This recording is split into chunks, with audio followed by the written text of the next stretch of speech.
Hello, hello.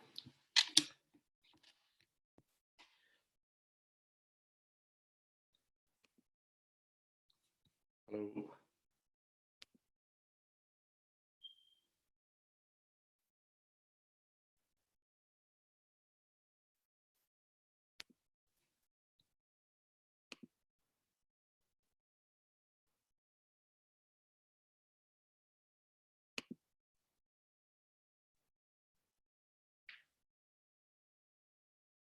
Hello.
Hello, hello.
सानू से भाई क्या हाल चाल है? ठीक ठाक।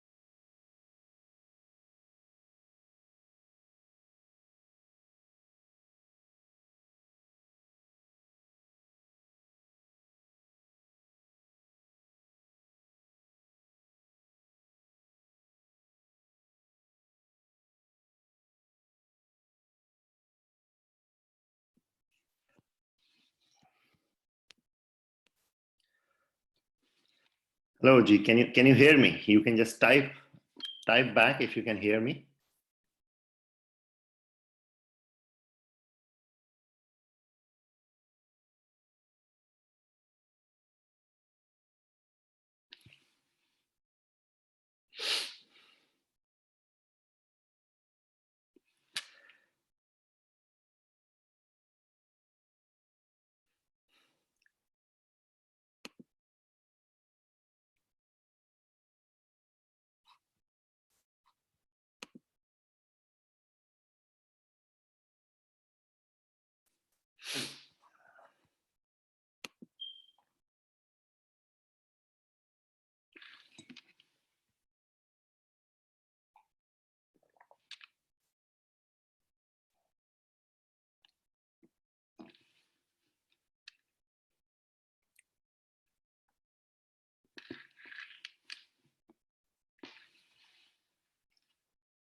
Hi, Sishan. Hi. Kate. Hi. Hi, Kate. That's Gregor's is you. That's me. Yeah. Okay, Yeah. okay. That's great. Fine. So you can see me and can you hear me as well? Absolutely. Yeah. Okay, that's fantastic. That's fantastic. I just wanted somebody I can check with, right? I know. Here we are. Okay, great. Ellen is here. Ellen, can you hear me and can we hear you as well, please?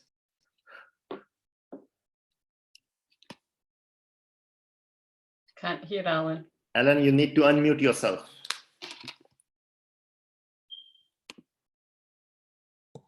That better? Yeah, it is better. It is better. Because I think some of our colleagues, I can see them entering the room, but probably they are unable to get admitted. Yeah. Sishan, have you got my PowerPoint? Because I can't put it on this iPad. Yeah, I have. I'll open it. Thanks. Don't worry. Yeah. Thank you. I've just used the share screen. Is that okay? Sorry? I've just used the share screen so you can see the screen of my Yeah, computer. that's fine. That's okay. Yeah, is that okay? Can I just stop sharing it for the time being? I can stop sharing. No, it's all right. There's nothing too bad there. Yeah, just to keep admitting people in. Yeah, fine. So you two just unmuted yourself, isn't it? Just for me to know. Yeah, that's great. That's great. Yeah, I think some of our colleagues probably it was a struggle. There must be some technical issue. They couldn't really get in. That's great. No problem. Marvelous. All well? Oh well, first day of annual leave. Oh, Ellen, I'll open your video as well, I think. Ask to start video, right? Okay, because yeah, you can open your video as well because we will. You want me to open mine? Yeah. Yeah, I think, yeah, that's okay. Good. I think it'll be good to have some videos on as well because when there are lots of people there, you can take a snapshot. Yeah, I'll get my phone out. Great. You got Good coffee morning, as well. Alan. Nice haircut, Ellen. That'll be the first joke of the first joke.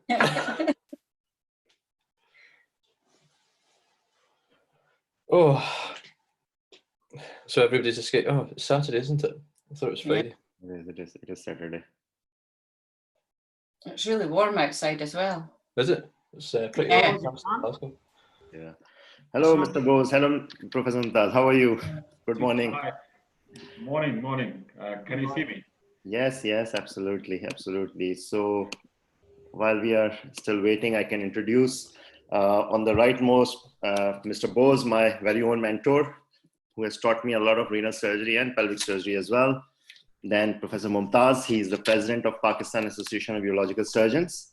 And we would request, and with his efforts, we have started to do this. And we will introduce him about Paus a bit later on. I think one of our colleagues, Badr, he's I think unable to admit at the moment. And this is Kate on Gregor's iPad. She's our cancer specialist nurse. Alan Johnston, he's our resident in urology, who is, and I'm sure you have seen they're all speaking there as well. And I can see Miss Gregor. That's myself. Okay. And next to that is Mr. Johnston. Yeah. How are you doing, Professor Mumtaz? I'm fine. Great. Assalamu alaikum to you, sir. Professor Mumtaz, Mr. Bose is saying, sending you salaam alaikum. Alaikum salam. Thank you. Thank you. And good morning to our friends in Dundee. Thank you. Mr. Pradeep, you must be from India? Basically. Yes, I'm a Bengali, but I was born in Lucknow. So Okay. I can speak Urdu and I understand Urdu. We have many friends in India and Bangladesh, urologists. It's interesting, Professor Mumtaz, that my Urdu improved when I worked with Mr. Bose. Okay. So that's pure Lucknow Urdu. Lucknow Urdu. And, And as regards to my Scottish friends, I did my FRCS clinical exam in Dundee 9 Wells. Oh, really? Ah, That right. is 1992. That's a long time ago. Okay. But there we are. Good. So is it raining in Scotland? It's raining in Wales, as always. Overcast in Glasgow. And currently the weather in Rawalpindi is also very, cloudy and just, it seems it may be raining after sometimes. The one Yes. good thing that has happened with the lockdown is that the pollution in Delhi and every place has gone down. That lockdown and this is otherwise it's very beneficial for Asian countries. Yes. Yeah. Other than it's the disadvantage, but there are some advantages as well. This is the newest theory that heavy rain might kill the coronavirus in Pakistan, isn't it? Out of many theories.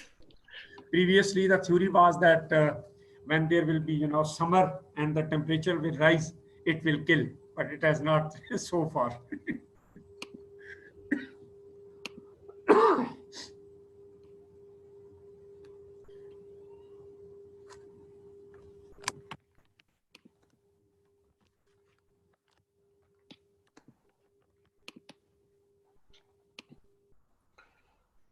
So I think hopefully at 10 o'clock there should be a flurry of participants.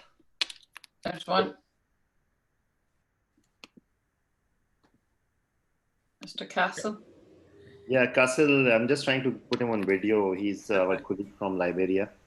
Thank you very much for the invite. Oh, Castle.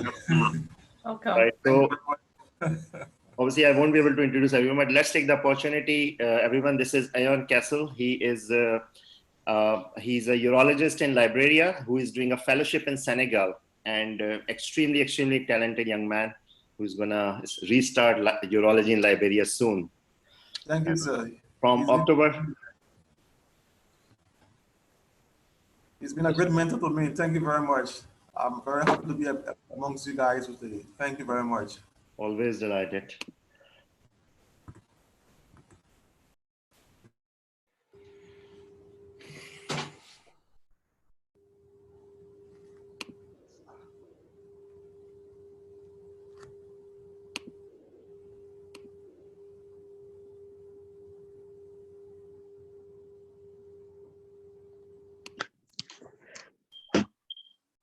Assalamu alaikum. Walaikum salam.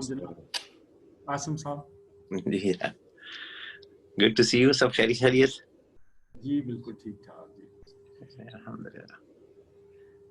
I think on flyer we all know each other. So this is Mr. Yes. Asim Chaudhary, consultant in Bedford, and Asim, you've met everyone on the flyer so far. So all the speakers are already here. Asim. Okay.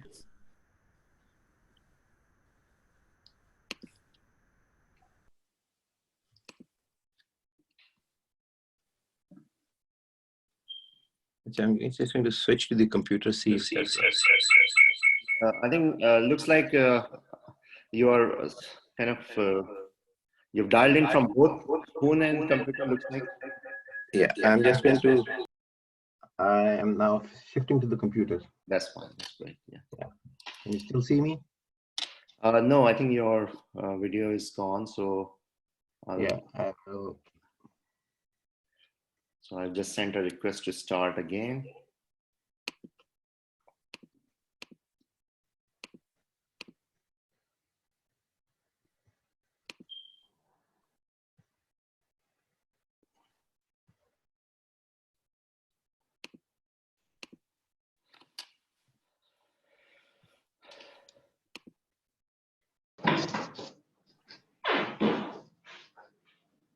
Right. Can you see me now?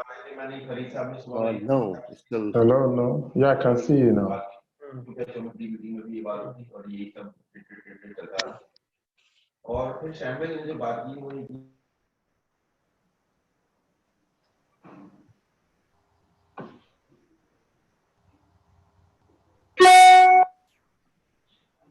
Right,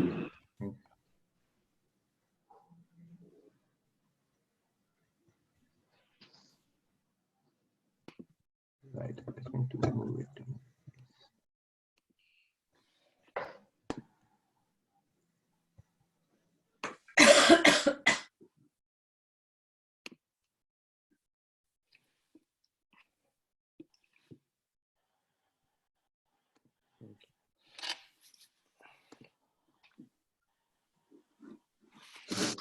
Yeah, and I shut it up. Okay.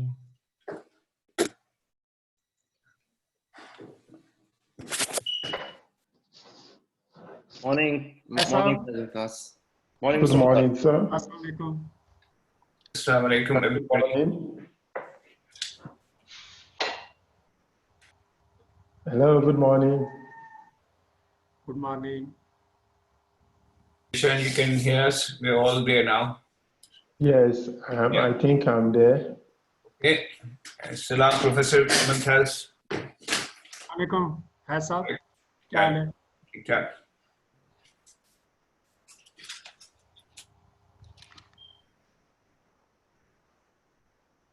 Great. So I think we will leave another 5 minutes or so before we start.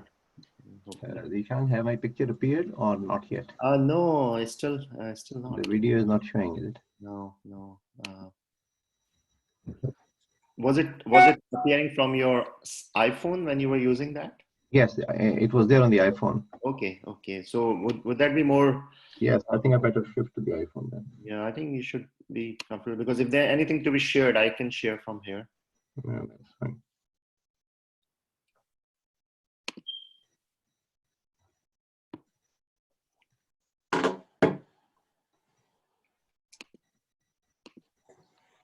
Okay, I'll be joining back in a minute.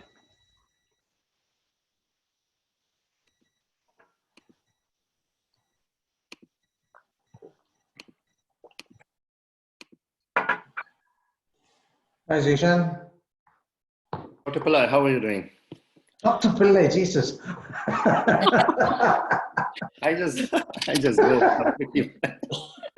completely by how it is spelled. It makes it easier. So can I introduce Dr. Sanjay Pillai to everyone, our interventional radiologist, our right hand. So, and rest of the team is there already. I love working with all my urology colleagues except Zishan. Let me put that disclaimer up there. Now, can you see me? My video thing is not. Yeah, we Yes. can.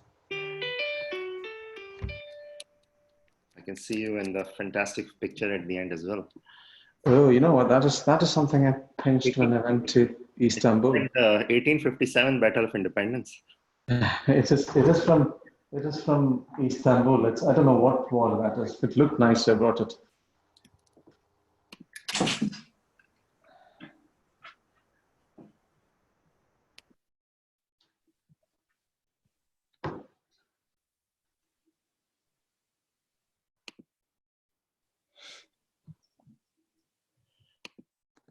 Yes, Asim, can we see you now? I'm just trying to.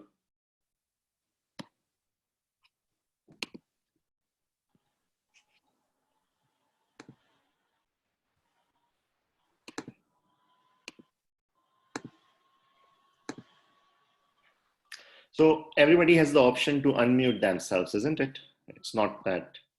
Yeah, okay. Can you see me now? Yes, we can. Yes, okay. So that's better.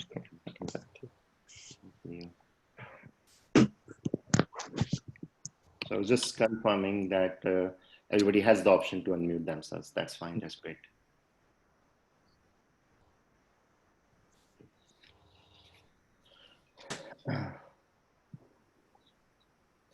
So it's 10, but I think we can wait another 5 minutes because I think people might be logging in. Yeah, now. take some time for people to log in.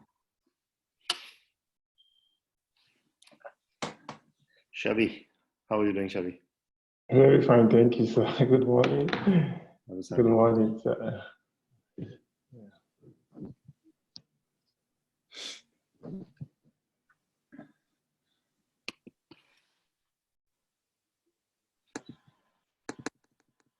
Morning, Shazina. Morning. How are you? All right, thanks. broken my arm. Oh, Oh. God. Oh dear. I've Is got a this bruise on my forehead. I fell. just last day or two, or has it been? No, a couple of weeks ago when I was running. Oh. That's why I've still got bruising on my forehead. Uh-huh. Well,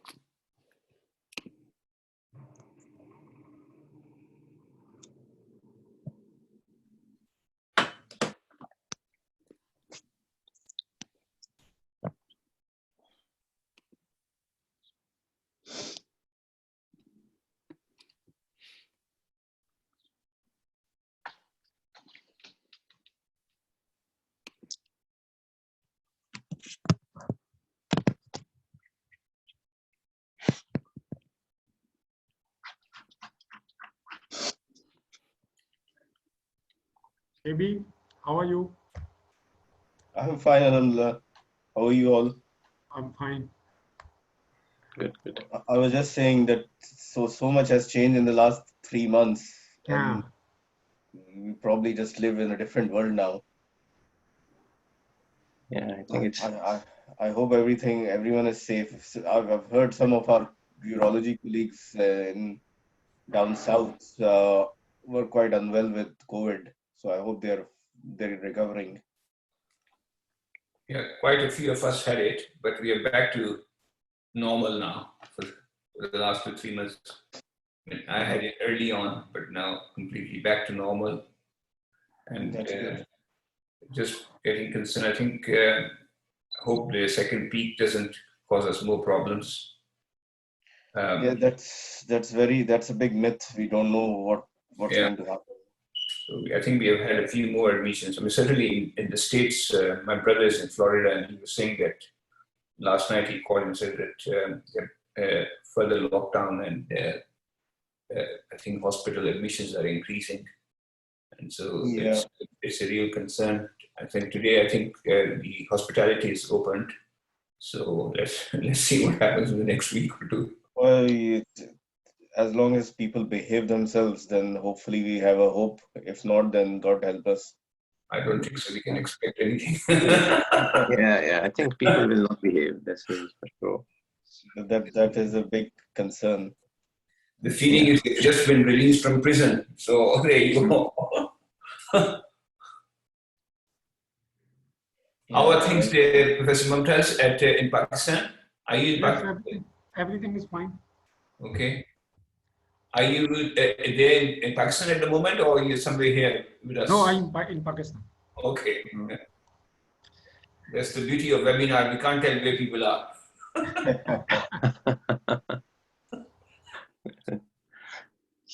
So as regards the situation in Pakistan, are the hospitals starting elective activity or still?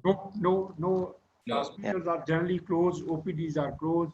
Only to some extent, only the emergencies, and that too also partially working. And the main stress is on corona. I think Asim, there are two aspects. One is that the need, our health delivery is poor, so we didn't have enough hospitals, and many of the beds had to be converted into COVID.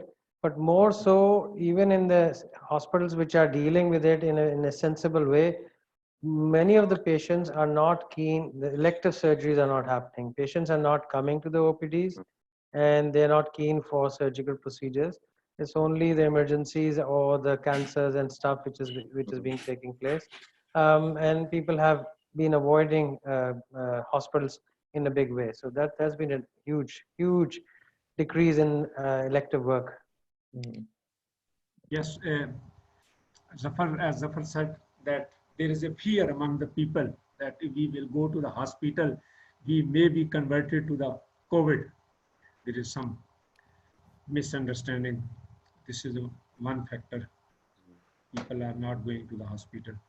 Well, I think we had the same issues here, and even now, 4 months down the line, people who have genuine problems, genuine diseases, they are still reluctant. I've got kidney cancers, and people are absolutely petrified to come to the hospital to get operated. They're even happy to just have a biopsy and under local and have TKIs rather than having a kidney out. And Interestingly, RTAs stuff have become less because for whatever reason, because RTAs are Less such traffic on the road. which can't stay at home. They still have to come. Even the heart attacks, there seems to have disappeared. So it's a very strange phenomenon. Well, the problem with what we saw here is that the heart attacks were not disappearing. People were not coming to the hospital, but they were only coming 3-4 weeks down the road when their conditions were deteriorating and they were developing cardiac failures. Same had issues were with the strokes. We had late presentation of strokes. We had appendix masses because people ignored their acute appendicitis and it ended up with a appendicular lump, and all those old style stuff which we had not seen for years has happened. Certainly, the general surgery got inundated with appendicular lumps. Absolutely correct on that account. And those and the terrible gallbladders and all of those things. So there has been a huge change and shift in the type of cases, which are the things which have been delayed for too long. But certainly the elective work seems to, people are not even coming up to the OPDs. I mean, we run a free hospital and we are providing, it's not that they'll have to pay for it and everything is all taken care of. Still, people are afraid and not wanting to come. So there you go. That's very true. And especially people who travel from interior Sindh, I think they will find it very reluctant to travel as well. I think one of the other, and I don't want to take up time, I think one of the other issues that has happened is showed that in a city like Karachi, at least 30-35% of work that we do is not from Karachi itself, or even more than that. And the intercity movement has been less, so those haven't turned up. So I think it shows that, there's a difficult situation of how many beds are required where. So anyway, these discussions can go on forever. Shall we start? Dr. Saeed Akhtar from Pakistan, and good morning to everybody from UK. Thank you very much. Very welcome. Shall I just start? Yes, I think it's better to start. And I have put you in the co-host as well. So please, I think you can let people admit in when they are coming in as well. All right. So obviously, if I'm distracted during conversation. So good morning, everyone, and good afternoon, everyone in Pakistan and some of our colleagues from Africa as well. Thank you very much, everyone, for joining in at such a short notice, and especially on a Saturday morning. This is really, really appreciable. And along with my fellow panelist, Dr. Rcpsg, consultant in Bedford, Professor Mumtaz Ahmed, who is a consultant, who is a professor of urology and president of Pakistan Association of Urological Surgeons. And along with all my fellow speakers, would like to really welcome you to this webinar on renal cell cancer. This is essentially, as you would have seen on the flyer, collaboration that we have just started to develop between the Royal College of Physicians and Surgeons of Glasgow and Pakistan Association of Urological Surgeons, with the aim to just promote these educational activities, whether it is in the form of webinars or courses, and whenever time allows, any hands-on workshop, with the aim of promoting education among both parties, learning from each other's experiences. And hopefully, after the success of this, we can have a few more webinars like that in the rest of the year. And a few technicalities I would just mention, which I'm sure everybody's getting used to Zoom over the last 3 months, that clearly when the speaker is on, all of us will try to mute ourselves just to prevent any background noise. And but for discussion, clearly we will unmute those who are involved in the presentations and anyone else who wish to contribute. We are already seeing lots of experienced and very, very senior colleagues from both UK and Pakistan. And if there are any issues, please just feel free to ask, and I'm sure we can help each other online. Another thing I just want to mention, that there are 100 participants in this. It's just because it's all organized at a very short notice. So if we see the attendance is a lot more, then we can always make arrangements in the future for more participants. And this one is getting recorded as well. So hopefully we can distribute that as well from iCloud. And this is the program. I mean, my presentation speakers are here who are all very experienced and senior colleagues in their respective specialities, which I will introduce as we go through. And this is the program which I'm sure you would have seen has covered most of the day-to-day clinical topics. It's just about updating our knowledge and what is the most current practice in that.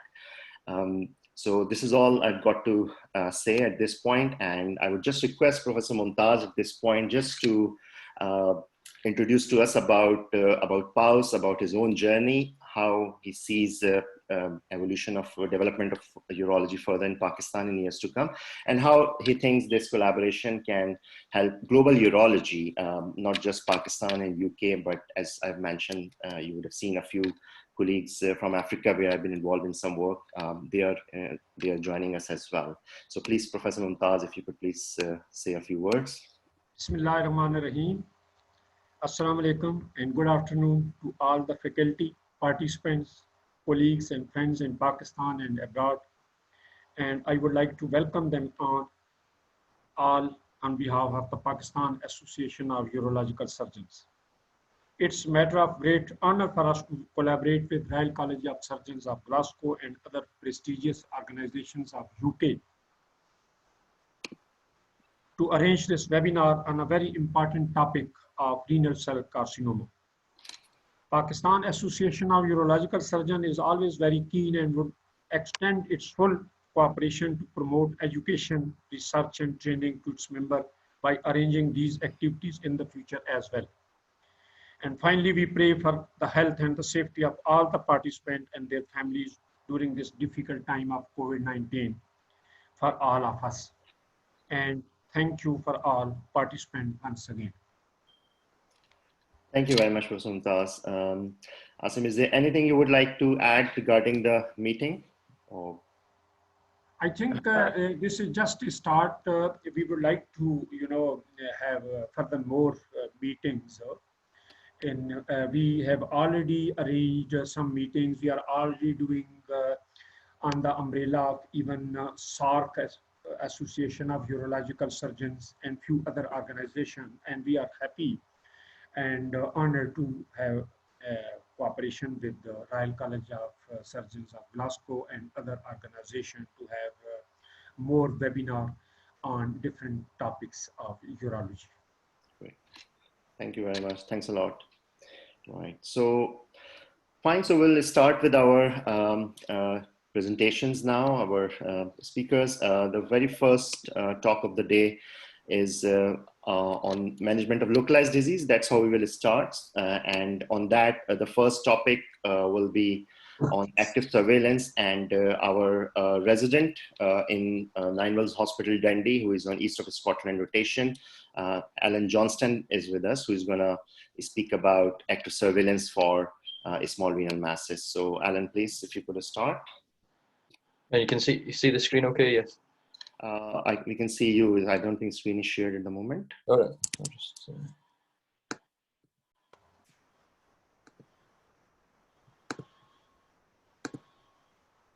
Yeah. Better?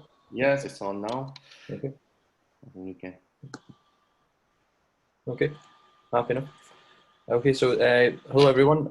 Thank you for this opportunity to discuss active surveillance in small renal masses. Thank you to the team at the Royal College in Glasgow and Paus for putting on this webinar. And I hope you're all remaining well during these unprecedented times. So over the next 10 to 15 minutes, I hope to discuss active surveillance in small renal masses. Basically, who is it aimed at, what we already know about the growth kinetics and small renal masses, and what the future may hold for small renal masses and active surveillance. So what do we already know? Well, we know that small renal masses are defined as less than 4 centimeters in greatest diameter. They account for a high proportion of new renal cell cancers, and the majority are asymptomatic, and a high proportion of them can be benign. With the increasing use of cross-sectional imaging in medicine, we're seeing a higher incidence of small renal masses. We know that tumours less than 4 centimetres have a lower metastatic potential when compared to those higher. So what are the management options for a small renal mass? Well, essentially what we want to do is reduce the number of patients progressing to radical nephrectomy. This spares nephrons and ultimately can improve their quality of life and their overall health outcomes. The options for kidney sparing or nephron sparing treatments are either partial nephrectomy or ablation techniques. What I'd like to discuss is active surveillance and who would benefit from this, and the option for crossing over to partial nephrectomy or ablation techniques. So patient selection. Historically, SRMs and active surveillance are aimed at the elderly, the comorbids, and those with a life expectancy less than 5 years. What we already know about age outcomes in RCCs, well, Brian Lane and his team initially looked at small renal masses defined as less than 7 centimetres. They looked at over 500 patients, and they found that despite intervention, whether that be nephron sparing, radical nephrectomy or active surveillance, there was no significant difference in mortality and cancer-specific survival in the over 75 age group. They also looked at the subtypes of mortality in each of these groups, and as you can see, the majority of these patients died of cardiovascular disease and not from their cancer. This was echoed by Alexander Kutikov from Fox Chase Medical Center in America, which looked at overall survival of renal cancer in a patient cohort of over 30,000 patients using the SEEP database. As you can see, as the older the patient is, this looked at every form of RCC and every grade and stage, but as the patient got older, age was an independent factor in survival. They also looked at the cause of death in all RCCs, and it was shown that it was more likely that patients would die from an alternate cause or another cancer. The alternate cause was majority cardiovascular related, and as we know, decreasing renal function is directly linked to cardiovascular disease and cardiovascular mortality. Moving on from this, Kutikov then looked at the competing risk theories. He looked at the Charlson criteria of morbidity. The Charlson criteria of morbidity is scoring patients' comorbidities based on how severe they are and how they affect their life. Basically, what we want to look at in this slide is as the tumour gets bigger, going down the way, there is an increased chance of patients dying from their RCC. However, moving from left to right, we look at their Charlson comorbidities. So the red area in the graph is directly related to RCC deaths, and the blue area is related to deaths from other cause. So essentially what we can see is there is competing risk between patients' comorbidities and the tumour characteristics. So on one hand, we have to assess the patient's ability to recover from surgery, their ability to deal with any intervention, and their own need for nephrons to be spared versus how aggressive the tumour is going to be and how that's going to affect their overall survival. Sorry, just having a bit of issue with the computer. So since 1995 and Bosniak, we assessed the outcomes for SRMs. Traditionally, this was mainly surgery, but active surveillance studies were carried out. And what I'll do is I'll just assess a few of these papers and come up with what we know. So the first paper I'd like to highlight is by Mark Smaldone, and this was a retrospective pooled analysis of 18 series. So this looked at 880 patients, of which 636 small renal masses. Initially, in this individual data, we looked at how many progressed to metastatic disease. And as you can see, out of 880 patients, only 18 progressed to metastatic disease, which is less than 2% chance of that. The second aspect of this study was looking at 6 studies which provided both patient and tumour-specific details. This showed that the majority of the tumours were small, they were small growing, and 65 of these 284 SRMs did not grow at all, and each one of these did not develop metastatic disease. Those that clinically progressed, so either grew to more than 4 centimetres or had an annual growth rate of over 0.5 centimeters a year were linked to increased age at diagnosis, increased initial tumor size at diagnosis, and an increased growth rate. So that's retrospective analysis. Moving on from that, a consortium of Canadian institutes looked at prospective analysis of growth kinetics. What makes an SRM grow? Is there anything linked to patient or tumor characteristics that make growth rates increase? So the initial paper looked at 84 masses, and the important thing to recognize here is this is T1A and T1B tumors, so less than 7 centimeters. And from this paper, what the team recognized was that tumor size at diagnosis of greater than 2.5 centimeters was linked to increased progression of that tumor to a clinically significant disease that needed intervention. And the one patient that developed metastatic disease in this 84 patient cohort was a large tumor with rapid growth initially. A second paper coming out of the same cohort looked at more tumors and of smaller size. And essentially it showed that the smaller the tumor, the growth rate was slower. There was no specific link between either patient or tumor characteristics that linked to growth. And moving on from the first paper, the maximum diameter at diagnosis was not predictor of growth.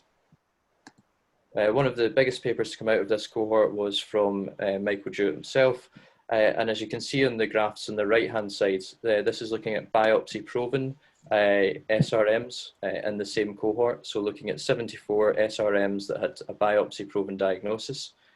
As you can see in the top graph, the majority of these tumors didn't show any specific growth pattern. So some got smaller, some remained the same, and some got bigger.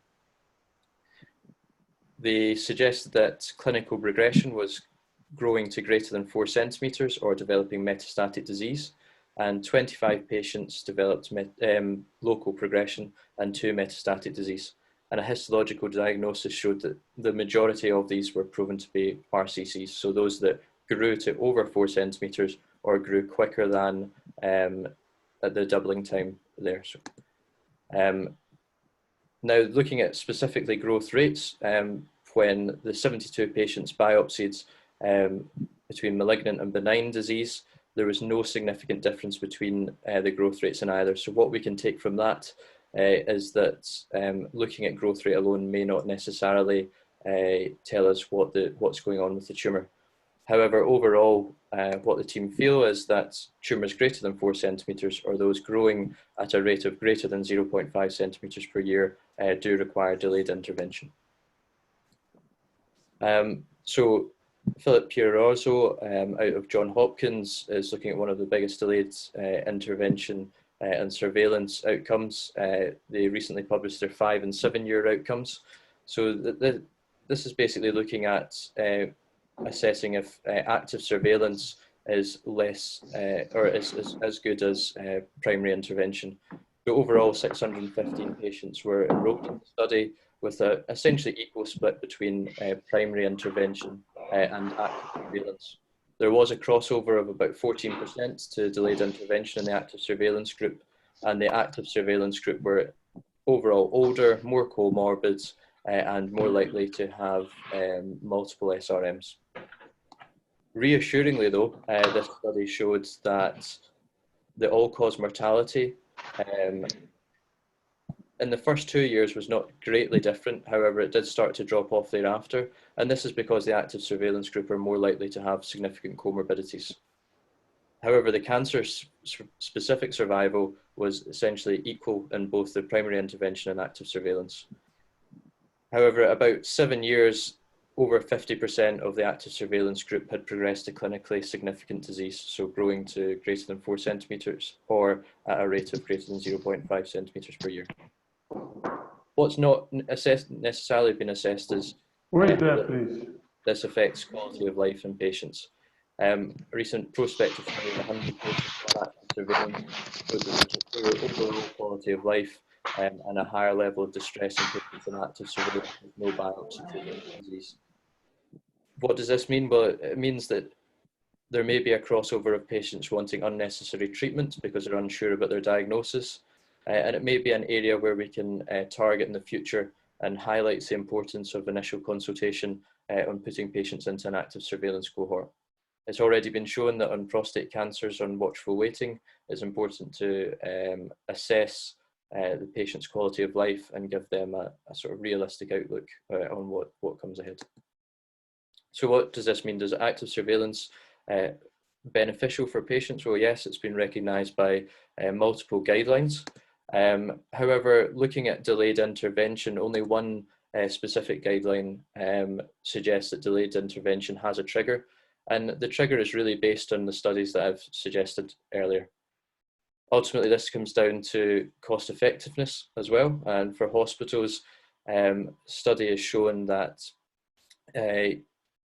active surveillance with delayed intervention is the most cost effective means for patients and the elderly population.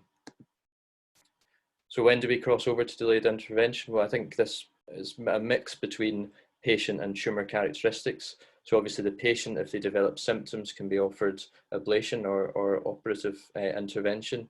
Or if they would prefer some form of intervention, if they're anxious about their diagnosis, if they would rather have a biopsy and possible delayed intervention, I think that's reasonable. What we know from the studies and the growth kinetics is tumours getting to over 4 centimetres have a higher metastatic potential, and those growing quicker have a higher chance of developing to clinically significant disease. Is active surveillance an option for a young patient? Well, I think at the moment probably not. I think from the outcomes that we've already seen, there is a chance of 1 to 2% in a 40 or 50-year-old patient developing metastatic disease. There's also outcomes at 7 years that suggest 4% will develop to clinically significant cancer. And this basically goes against the theory that we're trying to save nephrons. So I think, yes, there may be an option in the future, but I think there needs to be more robust systems in place. So currently what we know is it's an option for the elderly or the comorbid patients or those with limited life expectancy. What does the future hold? Well, we need, I think, more use of biomarkers and imaging. So biomarkers could give us information about histological subtypes, how aggressive the tumour is going to be, and how likely it is going to progress to clinically significant RCC. Imaging, there's already been studies looking at the use of PMSA, PET scans for RCC, and also using radionucleotide scans to distinguish between benign disease and cancer. So to summarise, it's a reasonable option for patients that are older, have a limited life expectancy or significant comorbidities. There's further need for prognostic indicators, imaging and biomarkers. The growth rate can relate to increased rate of progression, and there is a small chance of metastatic disease. Overall, it's unlikely for a patient that is on active surveillance to develop to a tumour that is not amenable to kidney sparing intervention, by that either being ablation or partial nephrectomy.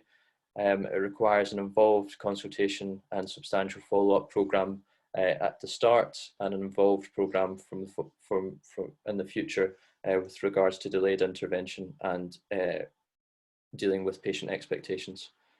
And the only other thing to add is this something that's needed in the future? Do we need to biopsy patients that are maybe younger, have not significant comorbidities, but would rather go down the active surveillance route? Okay. Thank you.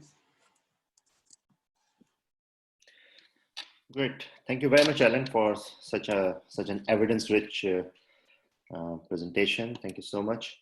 Any comments from my senior colleagues on that regarding what could be an ideal patient for an active surveillance?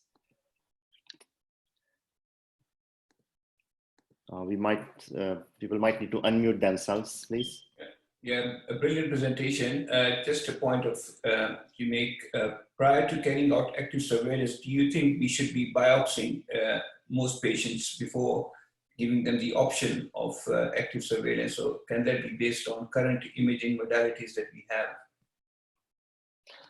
I think if I just answer along with Alan's, that I think probably in a youngish patient age group, that could be a group where I would biopsy, which just gives an extra peace of mind. Because if the biopsy prove it cancer, then clearly the option opens up whether they just want to have upfront treatment.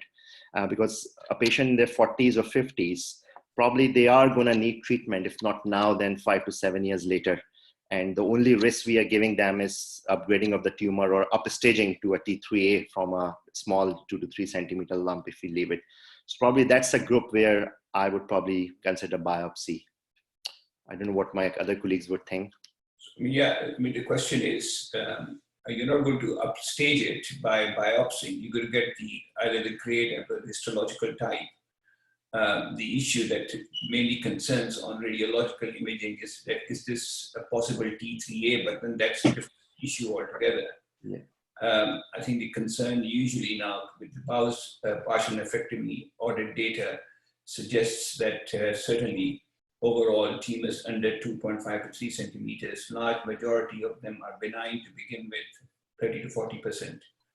And now that the kidney cancer is being centralized in bigger centers, high volume centers, then it becomes incumbent that, you know, if you're treating, let's say 100 patients and 20% are benign, you're probably getting out unnecessary treatments. And overall, the biopsy has become much safer and acceptable with the renal cancer, renal mass biopsies. So the trend currently is that biopsy more frequently, and in fact, the policy certainly in our high volume center, the Royal Free, is to biopsy all small renal masses under 4 centimeters. And that's because of the high volume work that you do. The purpose is to try and cut down unnecessary treatments, particularly like metanephric adenomas, oncocytomas, and things like that. And part of the work that has been shown that carrying out nephrectomies or partial nephrectomies for oncocytoma does carry morbidity as well. And the data also suggests from Paus that there is a degree of mortality there as well. So certainly in high volume centers, prior to embarking on active surveillance, we on the side of biopsy if feasible. I take note of the elderly. So yeah. Yeah, thank you very much. Yeah, this is Dr. Saeed Akhtar from Pakistan. Alan, excellent presentation and really a good food for thought. See, I think since a lot of audience are from Pakistan, India, and Africa, I think we also need to put another perspective to it, and that is that you know, a lot of people will not follow up here. So you know, when you are selecting your patients, I think it is extremely important that you know which patient is going to be compliant with the follow-up. Yep.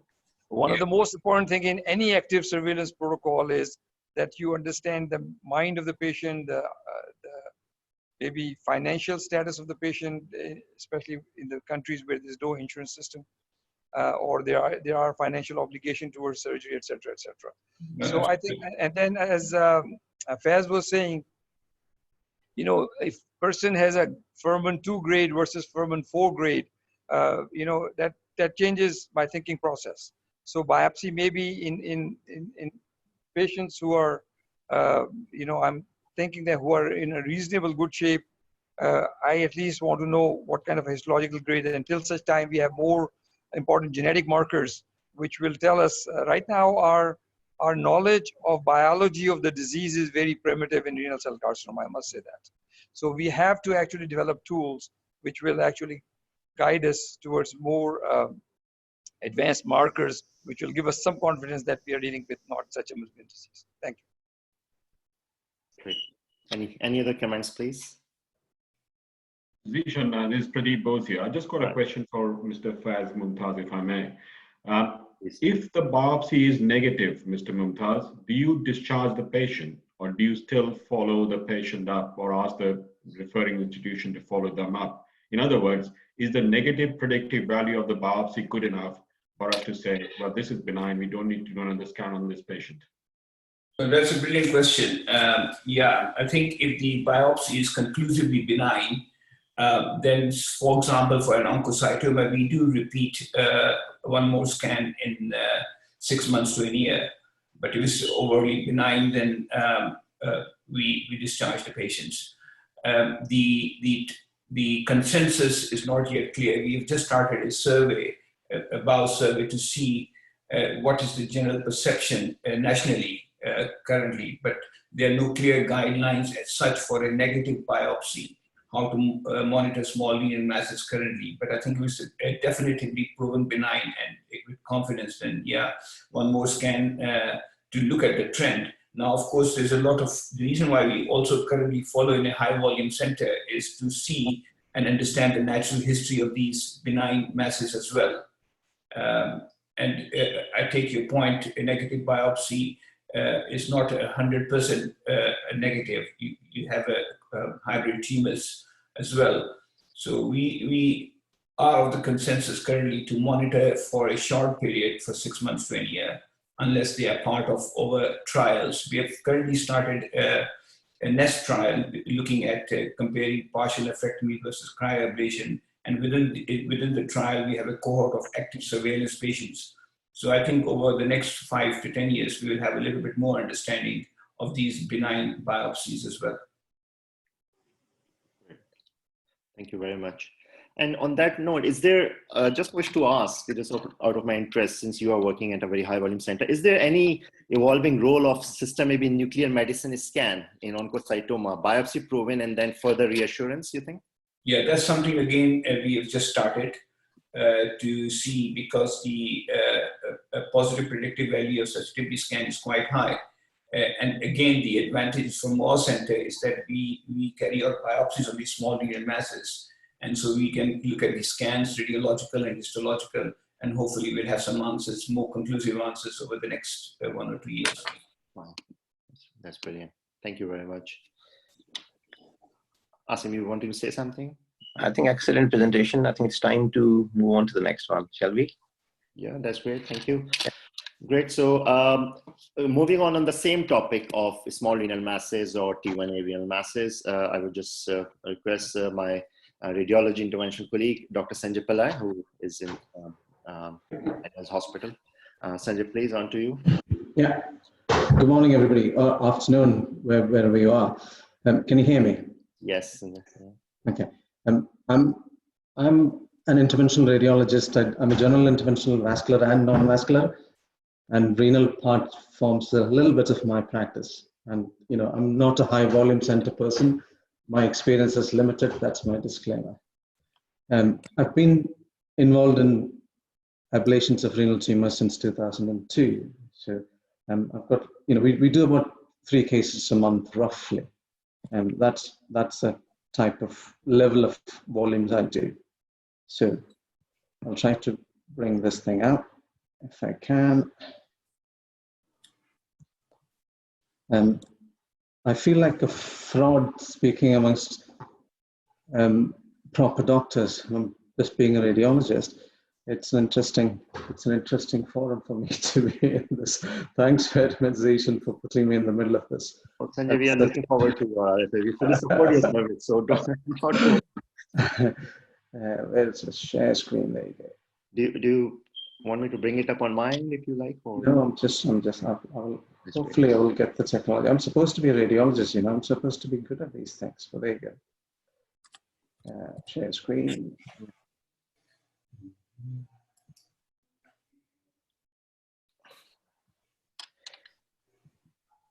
Can you see my screen now? No, share a screen at the bottom of your window, and then it will come up.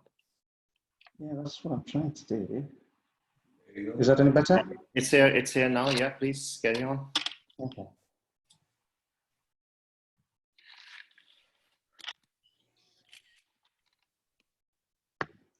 So this is mainly my experience, and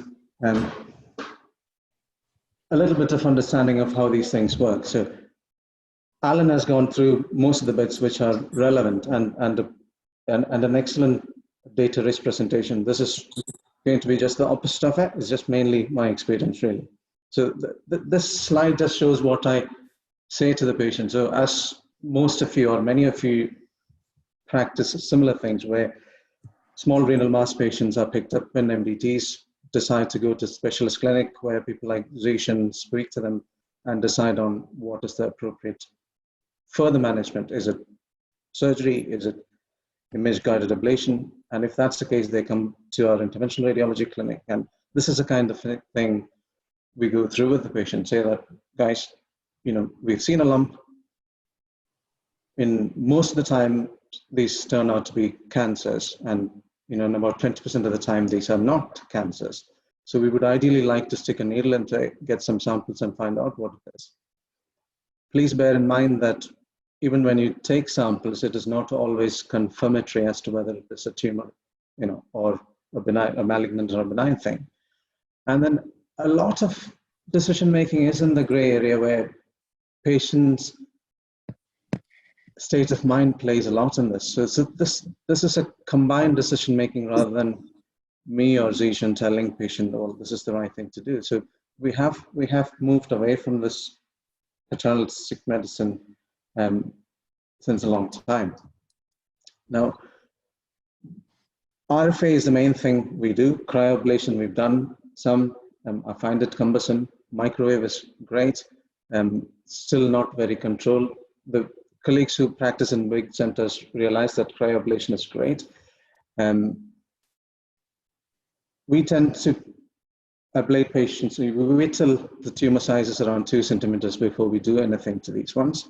And once they hit 2 centimeters, that is when they go to the specialist clinic and progress to whatever way of treatment, if at all. Now, I think there are some trainees in this, so bear with me, the senior colleagues. I'm not trying to teach you how to suck eggs.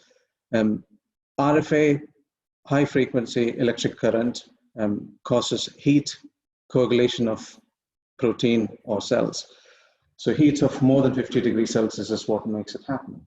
The next technique for image-guided ablation obviously is cold or cryoablation.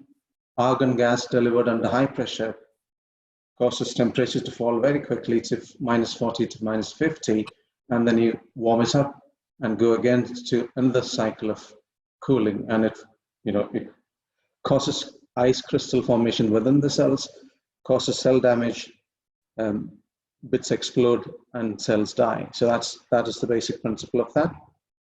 And microwave ablation, electromagnetic energy, again, heat causes coagulation necrosis. So these are the 3 common ablative techniques we use, and which have been proven to be very effective. Now, each has its own advantage and disadvantage. RFA is one of the oldest techniques. The biggest disadvantages are the size limitation. If there are big blood vessels flowing by the side of it, heat sink effect cause less tissue damage, and incomplete ablation is a real issue which we face very often. In our practice, we managed to ablate approximately 90% of the tumors in one go, the rest in a second attempt. So when I talk about local success rate of an ablation, I count it as not just one. Another attempt is what you would think of it as a cycle, really. The latest kids in the blocks are irreversible electroporation, non-thermal ablation, high volt electric current, short duration, still not in clinical practice. There are centers who are doing them. The main advantages are it only damages cellular structure, so blood vessels, etc., adjacent to it, because of the collagen in them, not cells, are not affected or not burnt or destroyed. So closer to pancreas, closer to blood vessels, a great thing to do, but we're still not there clinical. Now, the oncologist stereotactic ablative radiotherapy, that is the kid in the block we need to watch. There are no needles involved, no anesthesia involved. I'm looking forward to the day when I do not have to stick a needle in. That is that. And Another thing which would have been really nice was MR-guided ultrasound destruction of tumors. Unfortunately, kidney moves up and down and we can't target it. So we've started trials, or we're about to start trials with brain tumors, and obviously for fibroids, it is already there in some centers. With the age of robotics, when you can target moving structures, I'm hoping that this would someday come as another novel ablative therapy. Now, if I just go, some of the people with gray hair like me may remember this kind of radio frequency ablation needle with the tine coming out of it and ablating the tumors. This when we started with these ones, we thought, oh wow, great, fantastic, but the local success rate of ablation was not great because of charring effect close to the needle and the heat not dissipating outside. That used to be the setup. We had to manually move, change the frequency, power, etc. It was a pain. Now this radio frequency ablation kit is the new, well, not new, I mean around 8 years or so. This has been available where you can pass cold fluid through to the tip of the needle. So what it does is it cools the tissue just around it, around the tip of the needle, so it doesn't become charred and the heat dissipates more to the periphery, and the success rate is fantastic. So you can, I'm sure most of you know that you need an ablation, a normal ablation around the tumor of about 5 millimeters at least to get a good local cure rate.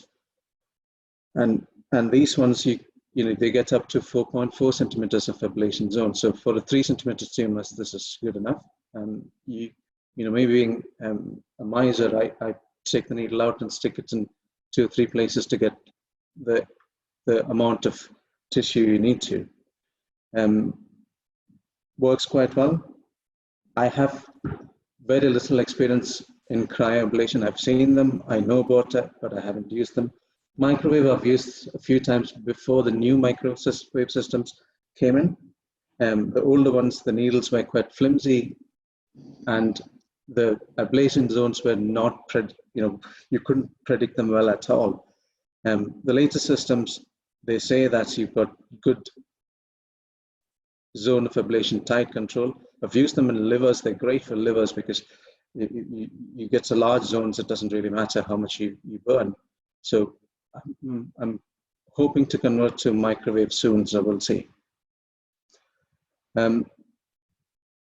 So a couple of examples. Tumor.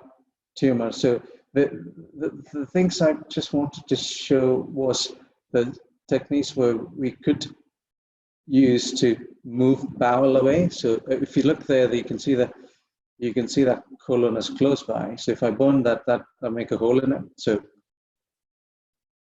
if I can get a needle into it and inject some saline or air or something, it'll move the colon away and I can safely ablate it, as long as there is a distance of 1 centimeter between the tumor and the bowel, it's safe to do. Another a point where it is slightly more risky to do it is if the tumor is in the medial aspect closer to the pelvic junction, where damage to the ureter is a possibility. In such cases, I'll try to avoid if I can. If not, I'll get Zishan's help to get a ureteric catheter and try to put some cold fluid through it. We've done that a few times. Once we have, well, there was a case where the duodenum, which was very close to it, an abnormal stuck duodenum where Zishan laparoscopically moved it for me before we did the ablation, because it's an interesting lady who did not want an open operation or laparoscopic surgery, but she was okay for Zishan to go in and move, cauterize the duodenum. But there you go. These are the kinds of things. Now, complications, they do happen. Surprisingly enough, or maybe not surprisingly enough, the complications for heat ablation is lower than cryo, and even lower than biopsy. So I've made kidneys bleed by simple biopsies, but I'm assuming that it is due to heat coagulation that these things don't bleed much. I've made holes in colons, caused infections. Most of the time it doesn't happen, but they do happen. In the last 15 years, I can remember we've had one colon damaged and 3 or 4 infections. That's a sort of approximate kind of issues we face with these things. Now, success rate or local control, as I said before, in 85 to 90% of the time, you get local control in one go. It goes up by a few percentage if you do it twice. There are occasions where Zeshan has helped me and gone and did an operation. I'm not entirely certain that it is more difficult to operate on an ablated tumor. I'm sure Zeshan will tell you that. So how I would see this as, or this is how I say to patients that, if you're adamant that this treatment is to be done, I try to put people off this operation because I'm a big believer in less intervention as much as possible. And if we need to treat it, I'm happy to attempt it. You can think of it as an initial process. We're trying to avoid an operation. If we have to, we will get to it. That's the kind of approach I take. Oncological success rate, similar to surgery, but local recurrence definitely more than partial nephrectomy. That is my ballpark understanding and experience about this. And I'll stop yapping. Happy to take any questions. Yeah, thank you very much, Sanjay, for a very, very insightful presentation about RFA. Any questions for Sanjay, please? Brilliant presentation, Sanjay. Just a point, are you guys still favoring towards RFA rather than cryo? Is it? I do not do cryo because one, it's cumbersome. I'm lazy. It's more expensive. Those are the reasons for it. It's not because cryo is not good. Cryo is great for the operators because you can precisely pinpoint how much of the tissues you've taken out. But having said that, if you are willing to spend a little bit more of time doing maybe a few punctures rather than one, so let me rephrase it. RFA, you have to place the needle exactly where you need to right in the center so that all of the tumor is ablated in one burn cycle. So, whereas in cryo, you apply multiple needles and they all cook at the same time. But if you can modify your technique a bit by, say, you place your needle in one place, ablate it, and then remove it, and you can re-ablate slightly away from it, you get a similar-ish result. So I do not treat any large tumors. Well, we try to stick to 4 centimeters if we can. We have treated 6 centimeter tumors. That's the largest one I've done successfully. But for those ones, I would prefer to go with cryo if I can. The guys who work in bigger centers probably are much more experienced in this than I am. No, sure. I'm just looking at the national trend and the general literature now suggests that cryo is significantly superior to RFA in terms of recurrence rates. Yes and no. This is what I was saying. In tumors 3, so there are centers who clearly say, so the guys who do the most in the UK, they swear by tumors 3 centimeters or below, doesn't matter what you use. 3 or above, cryoablation, microwave, that kind of cryo preferably is how they do. Yeah, I agree. Hello, Sanjay. Hi. I am Dr. Hafiz from Pakistan. Hi, And Hafiz. yeah, I have been working at the Indus Hospital, Karachi, Pakistan, the last 10 years. Hi. I recently came across with a patient. She's around 58-year-old lady, and her creatinine was 2 because she was a known case of CKD, which is chronic kidney disease.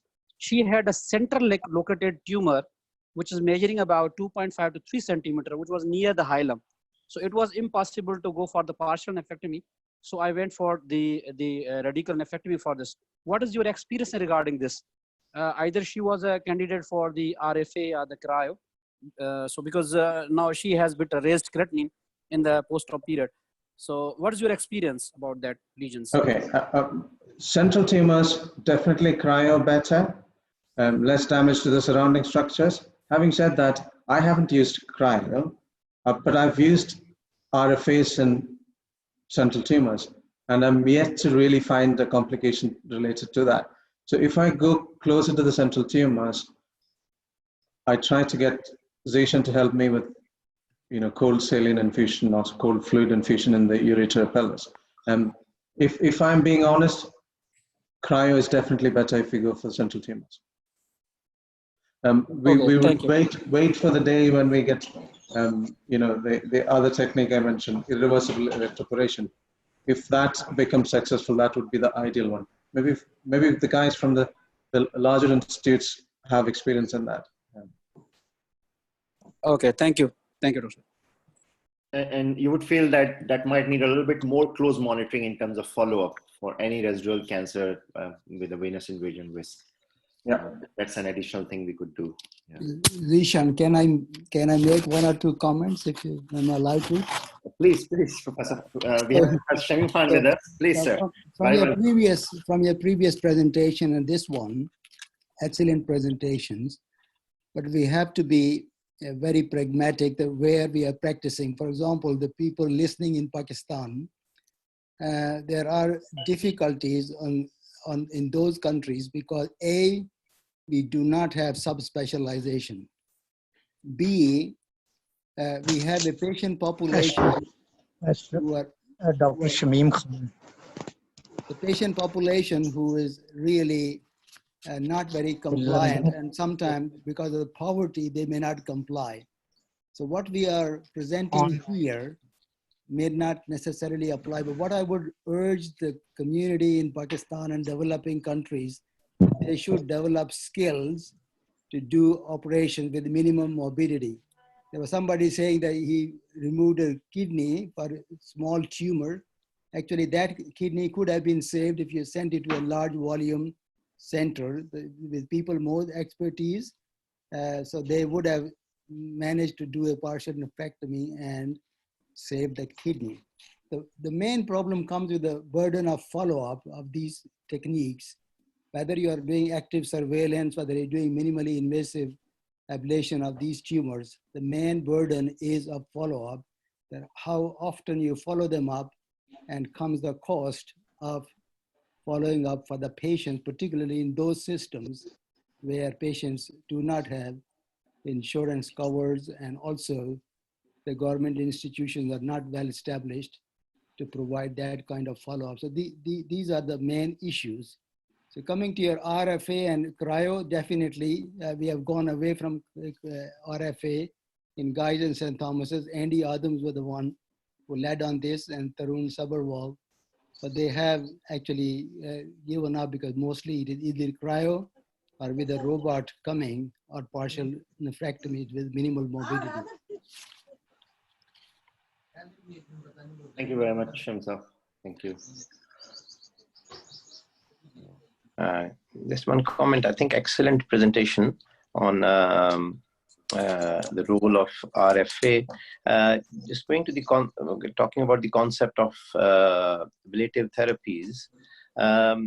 Just a question that we've been using these therapies for patients who are unfit for surgery.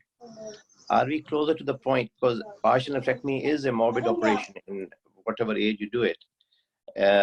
Are we getting any closer to offering these therapies electively for patients who are otherwise fit for partial nephrectomy?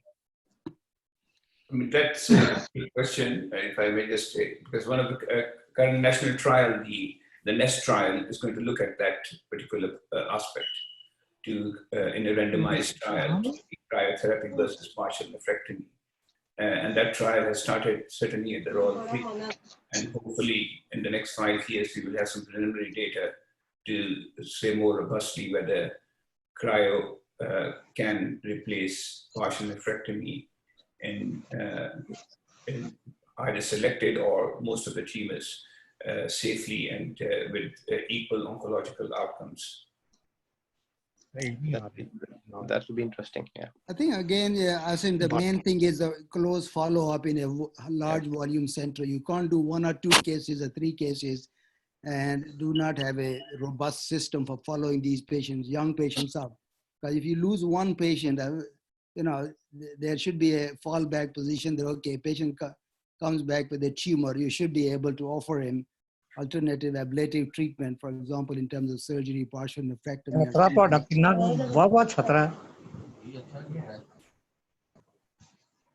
Hello? Professor Shamim sir, please carry on, please. So if you do have a follow-up, a robust system of follow-up where they have come to a dedicated clinic, there is a renal cancer specialist, multidisciplinary, you can follow these patients up, even they are younger, offer them ablative therapies. But the main thing is that the follow-up has to be very watertight. And you can't afford to have a follow-up for this. And then you should be able to offer them, you know. Hello? Hello, yeah, please. I think if anybody who is not involved. Asim's question about whether these ablative therapies could be offered to the younger, relatively younger patients, I think it all depends upon, you know, what the patient wants. Could I please request whoever is not speaking, can they please mute themselves? Can everybody mute themselves while the speaker is? Ishan, can you not control the mute for from your end? I mean, everybody seems mute other than Professor Shamim Mumtaz and VNO. I don't know what exactly is this voice coming. So, you know, what I hope the Faz would agree with me that these ablative therapies, if they have to be offered to younger population, then we must make sure that the follow-up is watertight and then these patients are, you know, very compliant, coming back regularly, just in case they have early recurrence or something, then they can be salvaged. No, absolutely. I mean, I think that's the key thing. Even for partial nephrectomies in a younger patient, it's a lifelong follow-up at the current practice, both from the EAU guidelines and the AUA. So I think definitely following ablation, we need to follow these patients on the long term. But I think to offer them as at par treatment, the clinical trials that are ongoing now, certainly the NEST hopefully should answer the question so that we can sort of, with some reassurance, tell our younger patients that the treatment is effective. But again, clearly they will need a long-term follow-up. Great. Thank you very much for another very useful discussion. Shall we move on to next talk, please? Michael mute. Michael mute. Okay, right. So I would just request Mr. Faz Mumtaz now to just please speak about partial nephrectomy, if you could, please.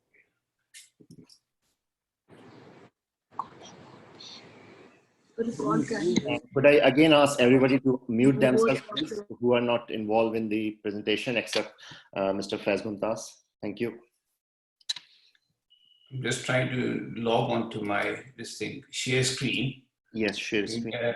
And my presentation is on the desktop. So if you share a screen, please press the share screen button on the bottom of the Zoom window. Yeah. And hopefully it will sometimes take a second or two. Sure. Has the previous person logged out? Yes, he has stopped sharing. He has already stopped sharing. Okay. Why is he not?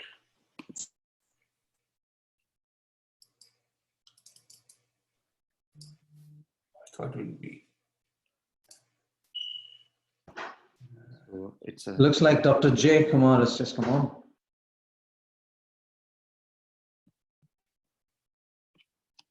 You must open the presentation before you share this. Yeah, it is open. Yeah, okay. So just press share screen. Is anybody else sharing a screen? I don't think so. So just share a screen button again. Yeah, that's great.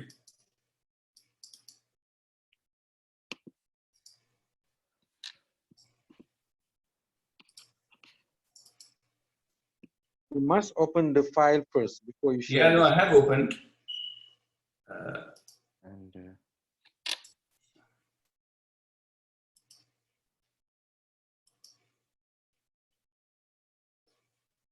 Interesting.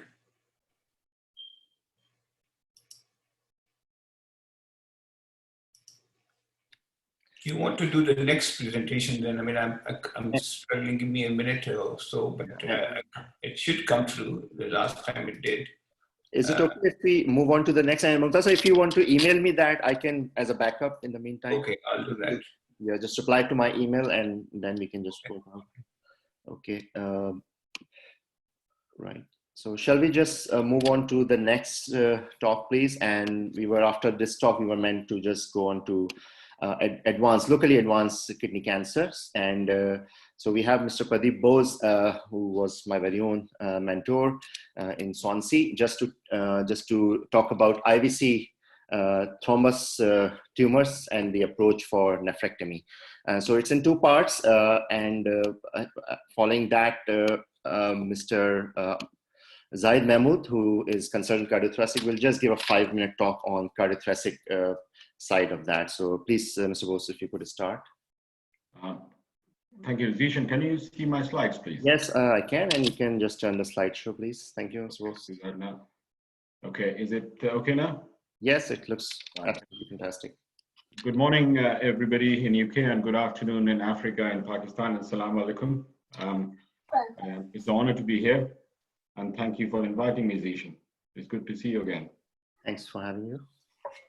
Now, I thought I'll better point out where we are actually. Swansea is not a big city. We are in Wales. You can see the little arrow there.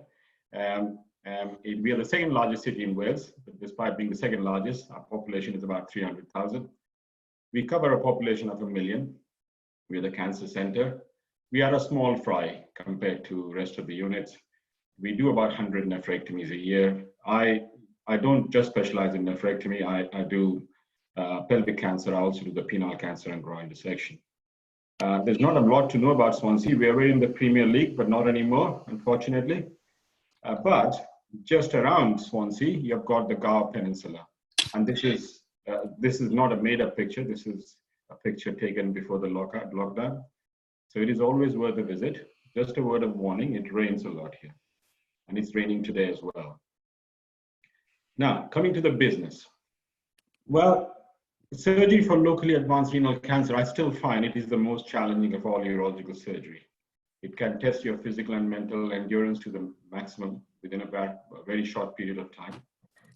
But the good news is that once you get the patient off the table, then you don't get much problems. If you've done the operation properly, it is not like cystectomy where you have a urine leak or a bowel leak or this and that. Patient usually go home in about 5 days and they don't cause you much grief. So what is the key to success? The first thing is preparation and planning. It's very important. Don't get too hooked up about the IVC thrombus. Sometimes removing the kidney is actually more challenging than taking the tumor thrombus out of the IVC. A good exposure. Larger the incision, better the surgery. That is the dictum for renal surgery. Don't try and operate through a manhole. And always prepare for the worst and hope for the best, and things work out better. Now, the thing which I've highlighted in bold is that what we usually deal with, usually T3, T4, N1 disease, occasionally a large T2B. Well, T2B are getting less and less because if your laparoscopic colleague is good at it, then he's not going to give you that. One word about the T4. Usually the T4 is involvement of the adrenal. It's very rare for the tumor to involve liver or things like that. Occasionally bowel or colon, which you can resect, which is not a bigger problem with.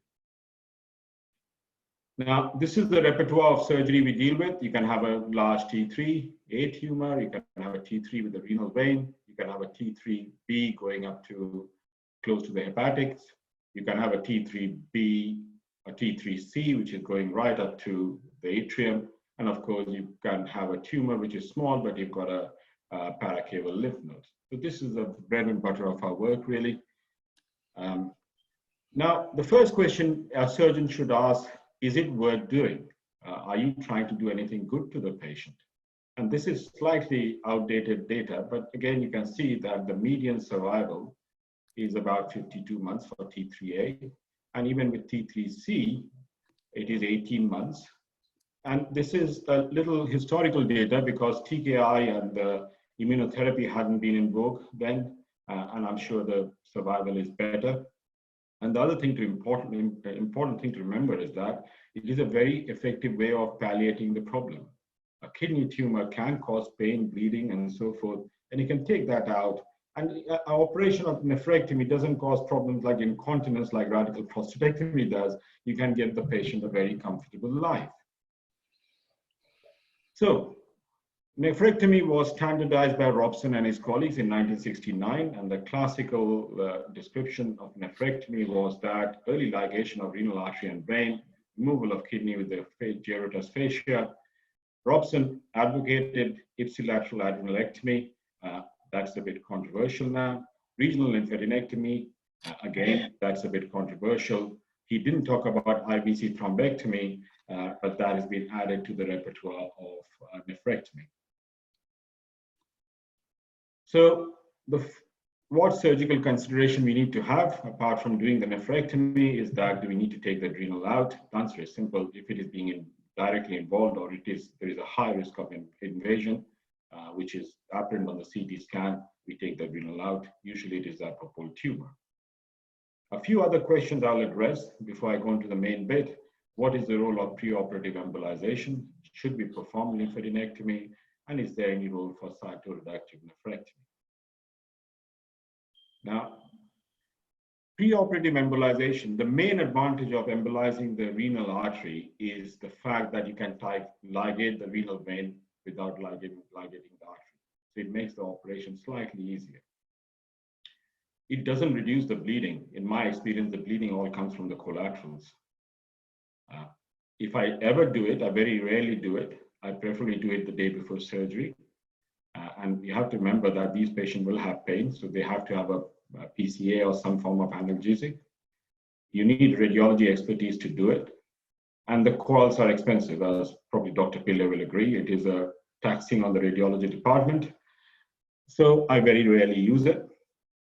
And this is just a slide to show you that the coils are within the renal artery, the two renal arteries here, both have been coiled.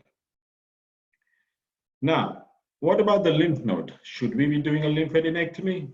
A few points. The lymphatic drainage of kidney is variable. The traditional teaching was that if it is a right-sided tumor, it is paracaval, interaortocaval, left-sided paraortic, interaortocaval, but that is all a conjecture, really. The other thing is that 20% of the enlarged lymph nodes are cancerous, the rest of them are reactive. We haven't got any other test reliable to tell us that whether these lymph nodes are positive or just reactive. So when it comes to clinically negative lymph nodes, large retrospective studies have shown that there is no added benefit. And in fact, I don't do it routinely, but there are some large centers like Mayo's and maybe some in UK who do it for patient tumors with high risk, which are large tumors, sarcomatoid changes, or tumor necrosis. And it is not an easy operation to do a lymphadenectomy. What about clinically positive lymph node? EAU recommends, guidelines recommend, LND recommended, but it doesn't tell you exactly what you should be doing. Should you do a template like testicular tumors, or should you just excise the enlarged lymph nodes? What I do is I just excise the enlarged lymph nodes because I believe that if they are negative, then it gives us useful information. If they are positive, I don't think I've cured the patient, but it may have debugged the disease and the need for having systemic treatment is delayed. However, it is challenging surgery and you have to choose your patients carefully. If you've got a large para-aortic lymph nodes all involving the whole of side of the aorta, I don't think there's anything worth doing because you're not going to cure it. Removing the lymph node is a difficult operation, and unless you're doing RPLND regularly, I don't think you should attempt it. So in my practice, if they are enlarged, if they're easily removable, take them out. Otherwise, I don't mess with it. Cytoreductive, I know my colleague is going to talk about it, so I won't dwell in too much, but sometimes we do get arm twisted to do a cytoreductive, and the simple rules of cytoreductive nephrectomy, in my opinion, is do it on a patient with good performance status. The renal burden, the tumor in the kidney should be much bigger than the metastases, especially the tumor is causing symptoms. Best results are with lung metastases, especially solitary, because you can sometimes cure them by resecting excising the lung met at a later date. Don't try and attempt it if there is liver, brain, or bone metastases, because they don't do very well. And patients who have got rapidly progressive disease or not that fit, don't try it, because all you do is you cause them more harm. They never recover from their surgery to ever receive systemic treatment. So what is the preoperative preparation? You should have an updated CT imaging. That is the mainstay of imaging, really, thorax, abdomen, and pelvis, contrast CT. MR scan in selected cases if you're not sure about the level of IVC thrombus, or sometimes the kidney tumor is touching the liver and you're not sure whether the liver is invaded or just in close opposition to it. Sometime with borderline cases where T3B or T3C, whether you want your hepatic colic or your cardiac colic to be there, the imaging day before the surgery is helpful. Plan your incision beforehand, embolization if required, check equipment is available, ensure blood is available. The last thing you want is when there's a blood hosing out of the IVC and your house officer has forgotten to cross-match. And line up help. Hepatic, vascular, or cardiac surgeons. Hepatic are the most useful, vascular next. Well, I think vascular very rarely are that useful, to be honest, because they mainly deal with artery, not with veins, and cardiac surgeons, of course, if you need them. My principle is this: if you tell your colleagues that you're going to do a difficult operation tomorrow and we may need your help, they are very helpful, and the word doesn't get around that PBOS needs a lot of help. If you call them in the middle of the operation, you get a bad name. You try and avoid that. So one thing is there, renal surgery does not need any expensive instruments. You can actually do an operation through basic instruments, a few slings. If you have got vascular slings, great. If you're not, we used to use Jake's or red rubber tube in India when I was training there. But if you have some of these instruments, it makes life easier. One is a self-retaining retractor. If you can get OmniTrack or Thompson, it doesn't have to be a urology department owned one. If the surgical division has one, it helps all the departments. If they are expensive to buy, but once you get them, it lasts forever. Vascular clamps, Satinsky and Bulldog clamps are very helpful. Liga clips, if you got them, I use the reusable ones. They're cheaper than the disposable ones. It saves a lot of time tying little lumbar veins, especially dissecting by the side of the IVC. Ligature and harmonic, if you can afford that and if you can get it, it changes your life. And it reduces bleeding from the collaterals. It's mobilizing the kidney and the colon, and the lienorenal ligament makes life so much easier. In fact, we do these operations, pelvic cancer as well as renal cancer, much quicker nowadays, simply because we've got these gizmos, not that we are better surgeons. And of course, if you want to reduce the risk of blood transfusion, you can have a cell salvage. We use cell salvage routinely in Swansea. Now, planning the incision, you can do a transabdominal. I prefer transabdominal, usually subcostal Lexus or Mercedes-Benz, as the name suggests, the same shape. That is the bread and butter incision. You can use a thoracoabdominal, especially if it's a large apopole tumor on the left side. It is good for the surgeon, thoracoabdominal, but it's not good for the patient because a painful incision, it takes longer for the patient to recover. Midline, in my opinion, is a useless incision. I find it extremely difficult to do kidney operations, but once in a while, you may have a thin patient with a narrow costal angle and a large lower pole tumor. It's a good one for that. Flank incision, only used for partial nowadays. I don't do it for radical. Nagamatsu, I've only read it in the book. I've never seen or done one. It's supposed to give you an excellent exposure, but it's very painful. This is the standard Mercedes-Benz, and if you take one limb away, it becomes a Lexus. As my oncology colleague once joked that thank God you don't have to use a high one die incision. No, we don't have to use that. This is what helps. So just to give you an example, this is a large upper pole tumor, no IVC involvement, and high risk of injuring the spleen. If you did a thoracoabdominal, exposure is excellent, life gets very easy. Now, what are the operating steps? You are all, speaking to senior urology colleagues, so I won't go into details, but I'll just outline the basic steps. You do a incision, then mobilize the colon. On the right side, you cauterize the duodenum. On the left side, you open the lesser sac and mobilize the pancreas and spleen out of the way. Then I put in the self-retaining retractors, pack away bowel. Ideally, both your hands and your first assistant's hand should be free when you're doing complex renal surgery. Because when things go wrong and it starts bleeding, you need help and not one hand busy retracting part of the bowel.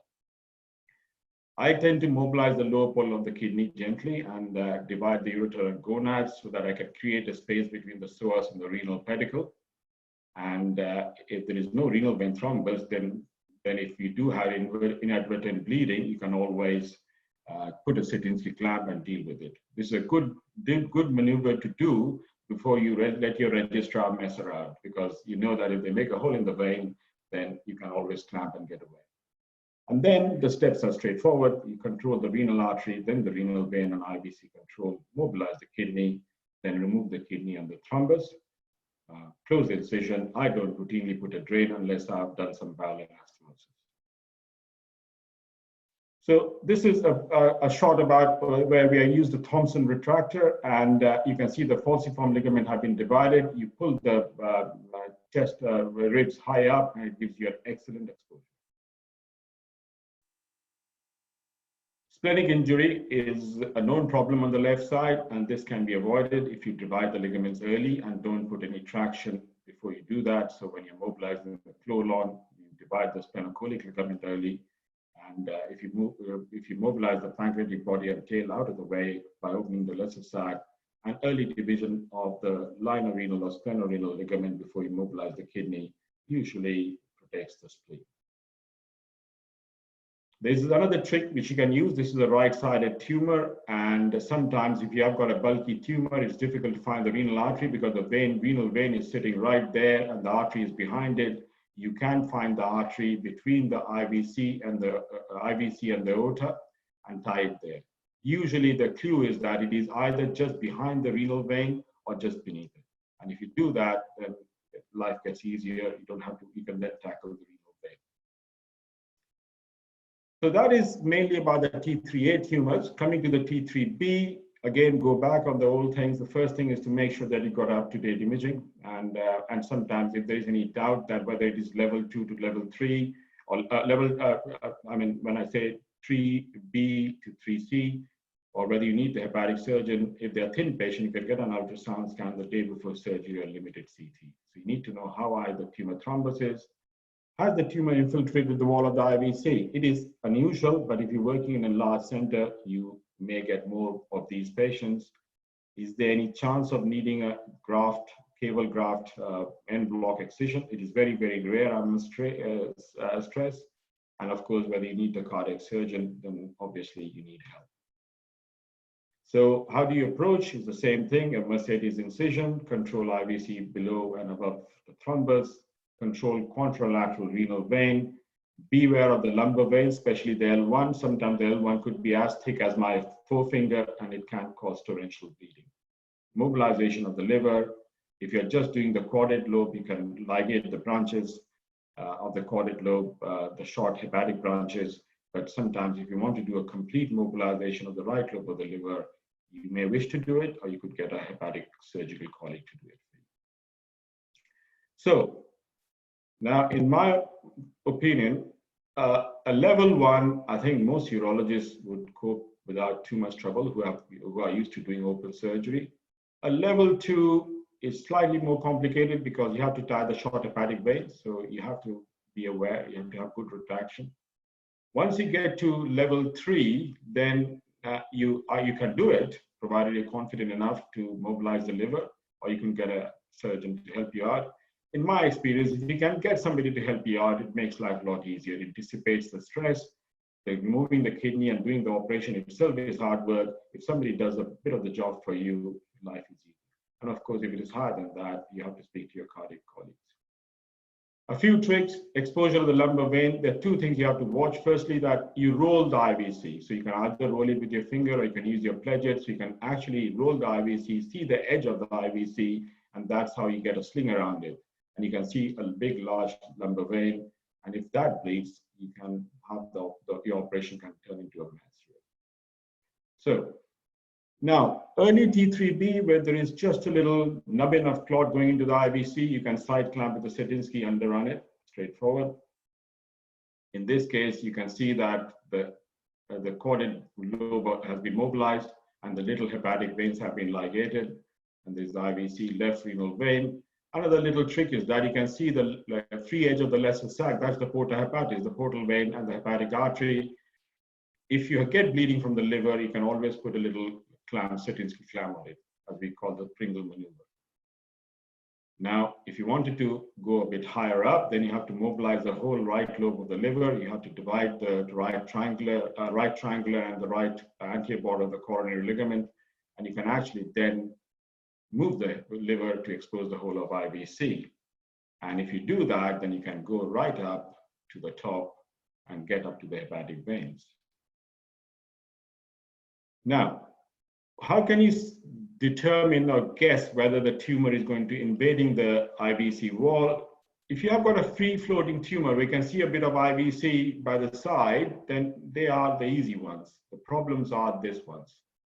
This is where there is a chance that the IVC wall may be infiltrated. And I'll be pretty honest with you, I have never done this, where you have excised the IVC and put a graft.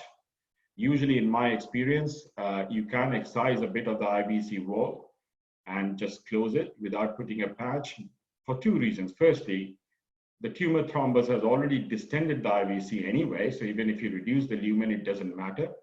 And secondly, most of these patients have already developed collaterals and you get away with it.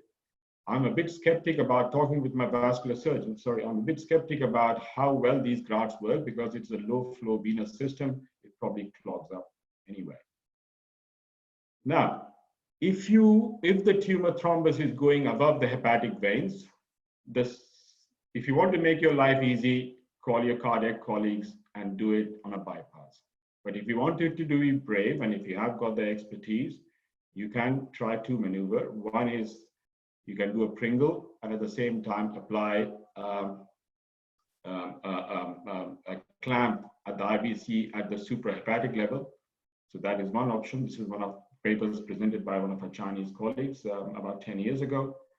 Or if you have got really skilled hepatic surgeons, they can mobilize the liver completely and get your finger around it. That's not an easy operation. If you are, one word of advice, if you're actually mobilizing the liver, you ask your anesthetist to lower the central venous pressure, because if you lower the central venous pressure, the liver, which is a hard, firm organ, suddenly becomes a floppy organ. Just remember that. But in my experience, if you get a case like that, you better get the cardiac surgeons. We don't do the patient on bypass here because the numbers are very few. We send them to Cardiff. Now, a few tips about if you do have an injury to the lumbar vein. This is an old slide, actually. This is by our late Andrew Novick, who was, as you know, was a great renal surgeon. And what you do is that you roll the IVC, you put a Babcock or a Duval onto the edge of the IVC, and then you can underrun it. If you get into bigger trouble when you have a laceration on the IVC, well, the first thing is not to panic. You can put a finger on the IVC and you can stop a bleeding on the IVC, so you put the finger in the right place. The second thing is you tell all your anesthetic colleagues and theater staff to stop the chattering because you are in trouble. You can get your assistant to put pressure above and below the IVC with a swab, and usually the bleeding gets less. And then you apply the same principle. You put little Babcocks, and then you can underrun it. Complications perioperative, you can get bleeding, which can occur from the avulsion of lumbar or adrenal veins, which I've already explained how I deal with. Slip clamps on the IVC. The best thing is to have a sling as well as a clamp. A slippage of renal vein suture, particularly on the right side, because the right renal vein is very wide. In my practice, I always side clamp the IVC with Rcpsg and underrun it. Even they haven't got an IVC thrombus, I still do the same if I sleep well. Splenic injury, if you divide the ligaments early, you can save yourself hassle. Nowadays, most of it is usually capsular tear, and they stop with flow seal and Surgicel. Large bowel mesentery, you can excise large bowel mesentery with the tumor, usually get away with it because the vascular arcade preserves the colonic blood supply. Bowel injury is usually because of diathermy. It's very unusual in open operation, more with laparoscopic. Beware, if you're doing a lot of these, sometimes the anatomy is distorted, especially large left-sided renal tumor, and make sure that you're not tying the superior mesenteric artery, thinking that that's the renal artery. And liver injury, again, if you divide the falciform ligament early and protect the liver when you're putting traction, it's not a problem. Post-operative, the usual complication, bleeding infection, DVT in UK, most centers now with major cancer operation, they go home with low molecular weight heparin for 28 days subcutaneous. Ileus is a problem, but it's not as big a problem as cystectomy, to be honest. And my simple principle is that the next day they go on free fluid and diet. I tell my patient, if you're hungry, you eat. If you're feeling sick, don't. You can get problems with massive transfusion problems, coagulopathy. Renal failure is usually transient, sometimes because you have clamped the renal vein on the contralateral side. Deranged liver function can happen if you have put a clamp on the IVC above the liver, and obviously the complication related to bypass surgery.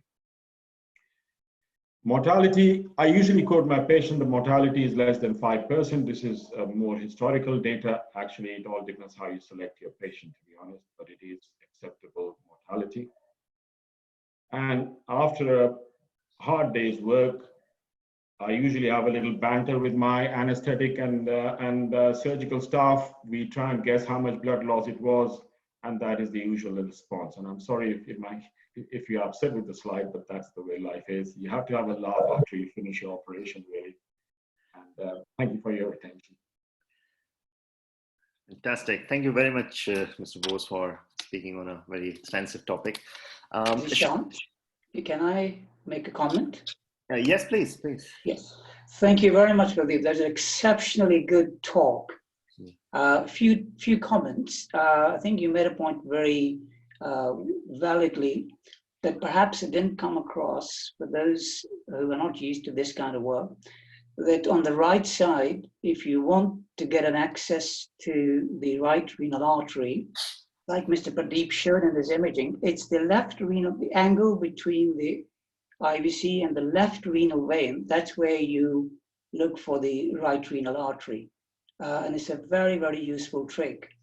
The second, just a comment, Pradeep, you're right, many times you can get away by cable bypass.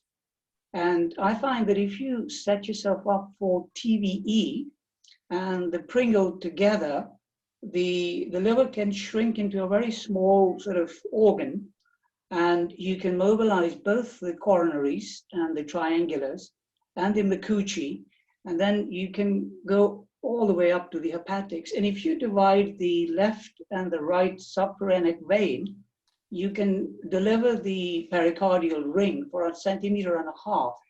And if that gives you enough space for cable bypass. So you got a segment where you can work to enhance the life. But the only problem is you have to do whatever you want to do within 45 minutes of ischemic time.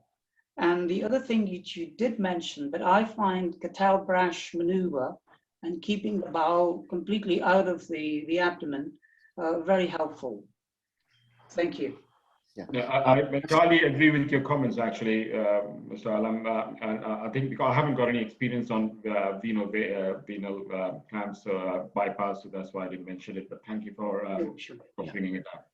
Thanks, Mr. Bose. Yeah, thanks, Ashar. Nice Professor Naeem wants to make a comment, but could I please just request that Mr. Zahid Mahmood, he would just briefly speak for 5 minutes about the cardiopulmonary bypass side of it, and then we could just come to questions with Mr. Bose's talk and the whole topic. Is that all right? Thank you, Mr. Mahmood. So you please carry on.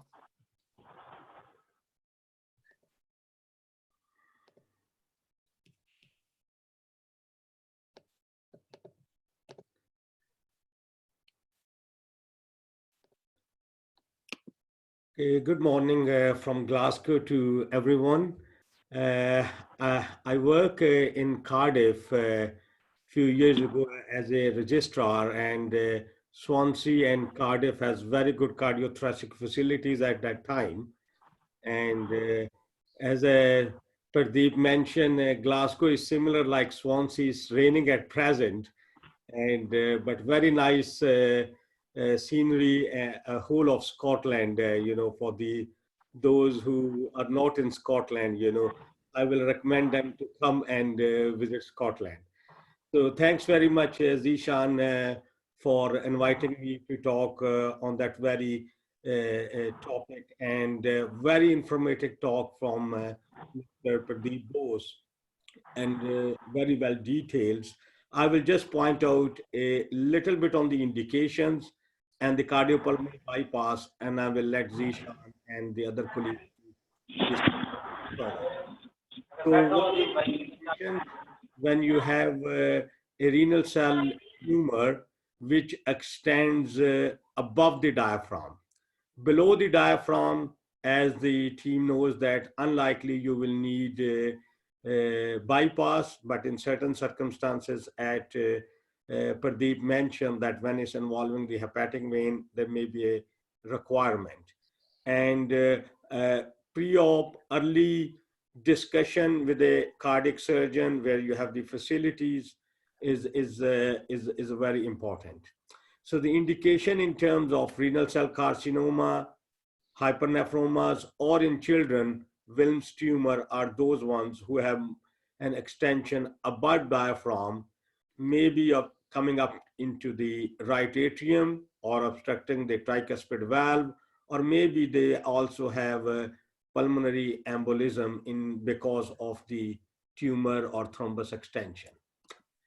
So it's a very challenging procedure with the right atrial thrombus. And as I mentioned, it has to be a collective team effort by a urologist as well as cardiac surgeon.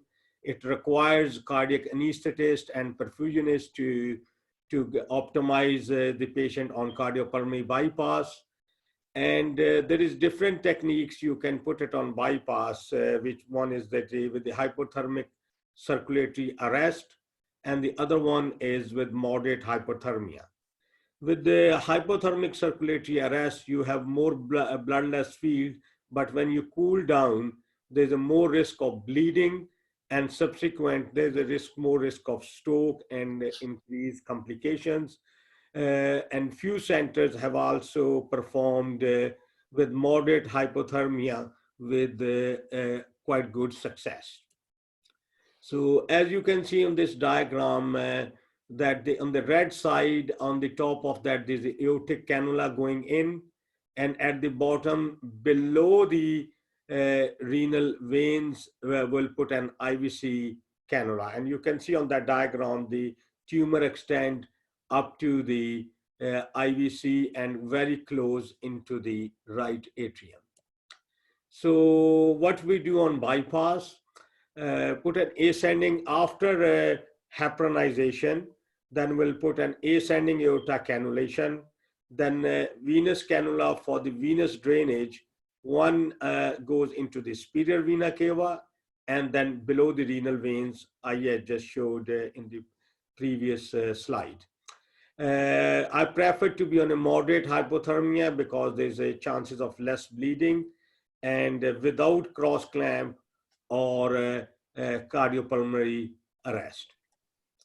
Then after doing that, as I mentioned, it's a teamwork. My urology colleague will open the cavotmy and then go into the renal vein.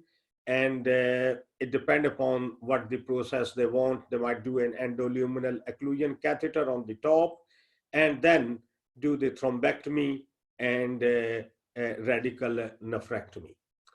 So that's all I can say on terms of cardiopulmonary bypass. If there's any question, I will be happy to answer relating to that. And thanks very much, Zishan, for giving me the opportunity to have a talk on that. Thank you.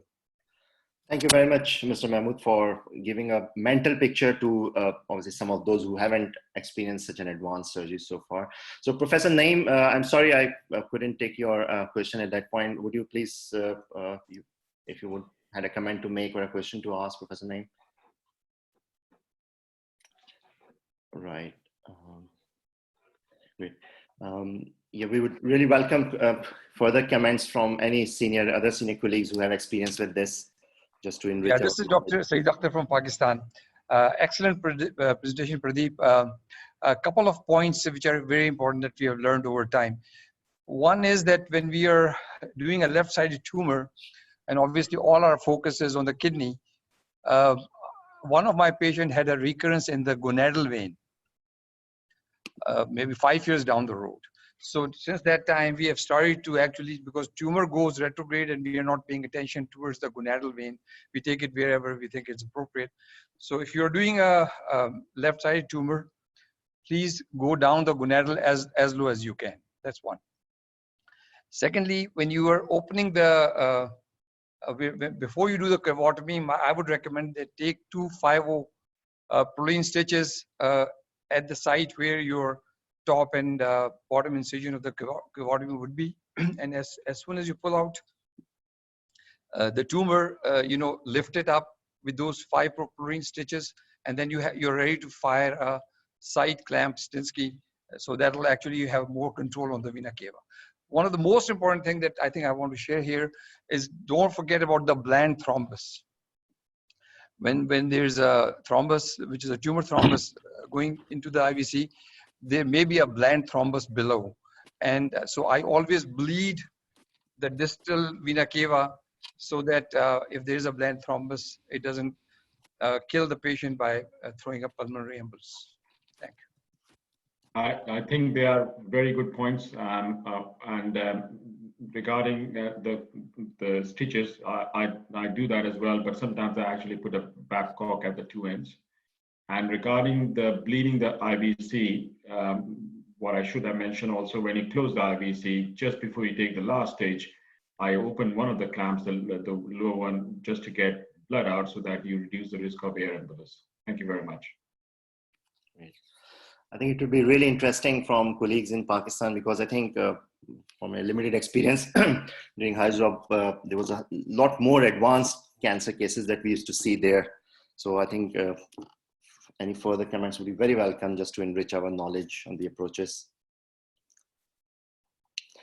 Just one question from my own early years of consultancy and real work, that Mr. Bose and all senior colleagues, that if we go in for a planned IVC thrombectomy, and especially cardiac thrombus, which are planned to have a cardiopulmonary bypass, and this is very ideal what you mentioned, Mr. Bose, about getting a scan done a day before.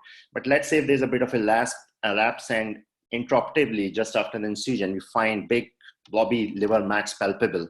What would be the approach you would? Shall we still go ahead and perform the procedure, bearing in mind the morbidity associated with that, or do you think it is too late and the best approach is to take a biopsy, close the patient, and then patient could go on to palliative systemic treatment rather more early?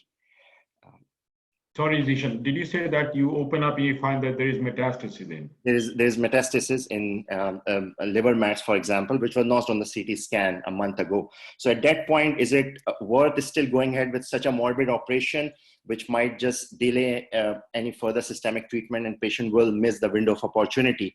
Or would that be more advisable that we simply just take biopsy intraoperative and go on to systemic treatment, which can be started much more sooner?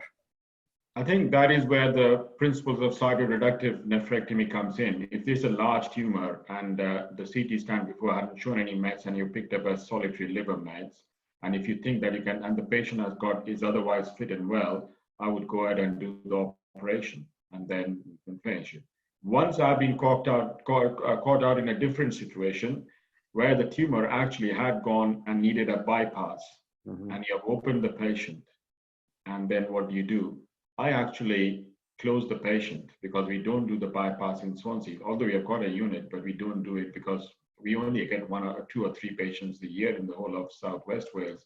I closed it, explained to the patient, spoke to my colleagues in Cardiff, and he had an operation the next month quite successfully. So the most important principle as a surgeon is do no harm. And always remember that there's nothing wrong in backing out if you think that the patient will be better served in another center. Right. Okay. Okay. Zishan, can I make a comment? Please, please. Yeah, I think Pradeep is very right, and I think it all depends on your personal expertise.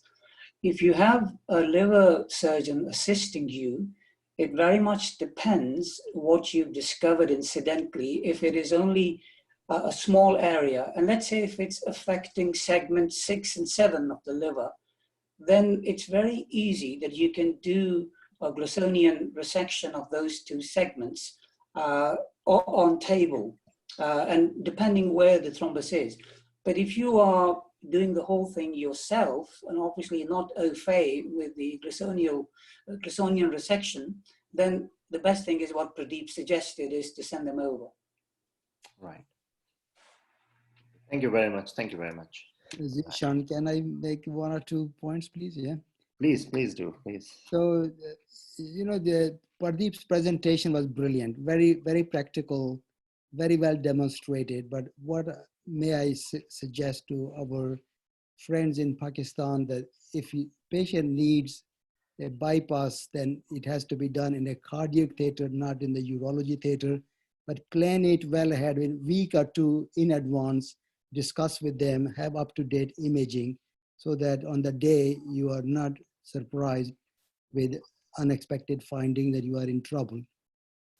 Regarding embolization, I think it's something which we occasionally do in guys, maybe once or twice a year, not very often, but we try to do it on the same day as the operation. So the patient goes to the radiology first, gets embolized, and then goes to theater from the radiology department for the operation. We don't do it day before, but we rarely do it. But if we decide to do it, then we do it just before the operation theater. Thank you very much. And only at the point I would like to add, totally concur what Professor Khan has said.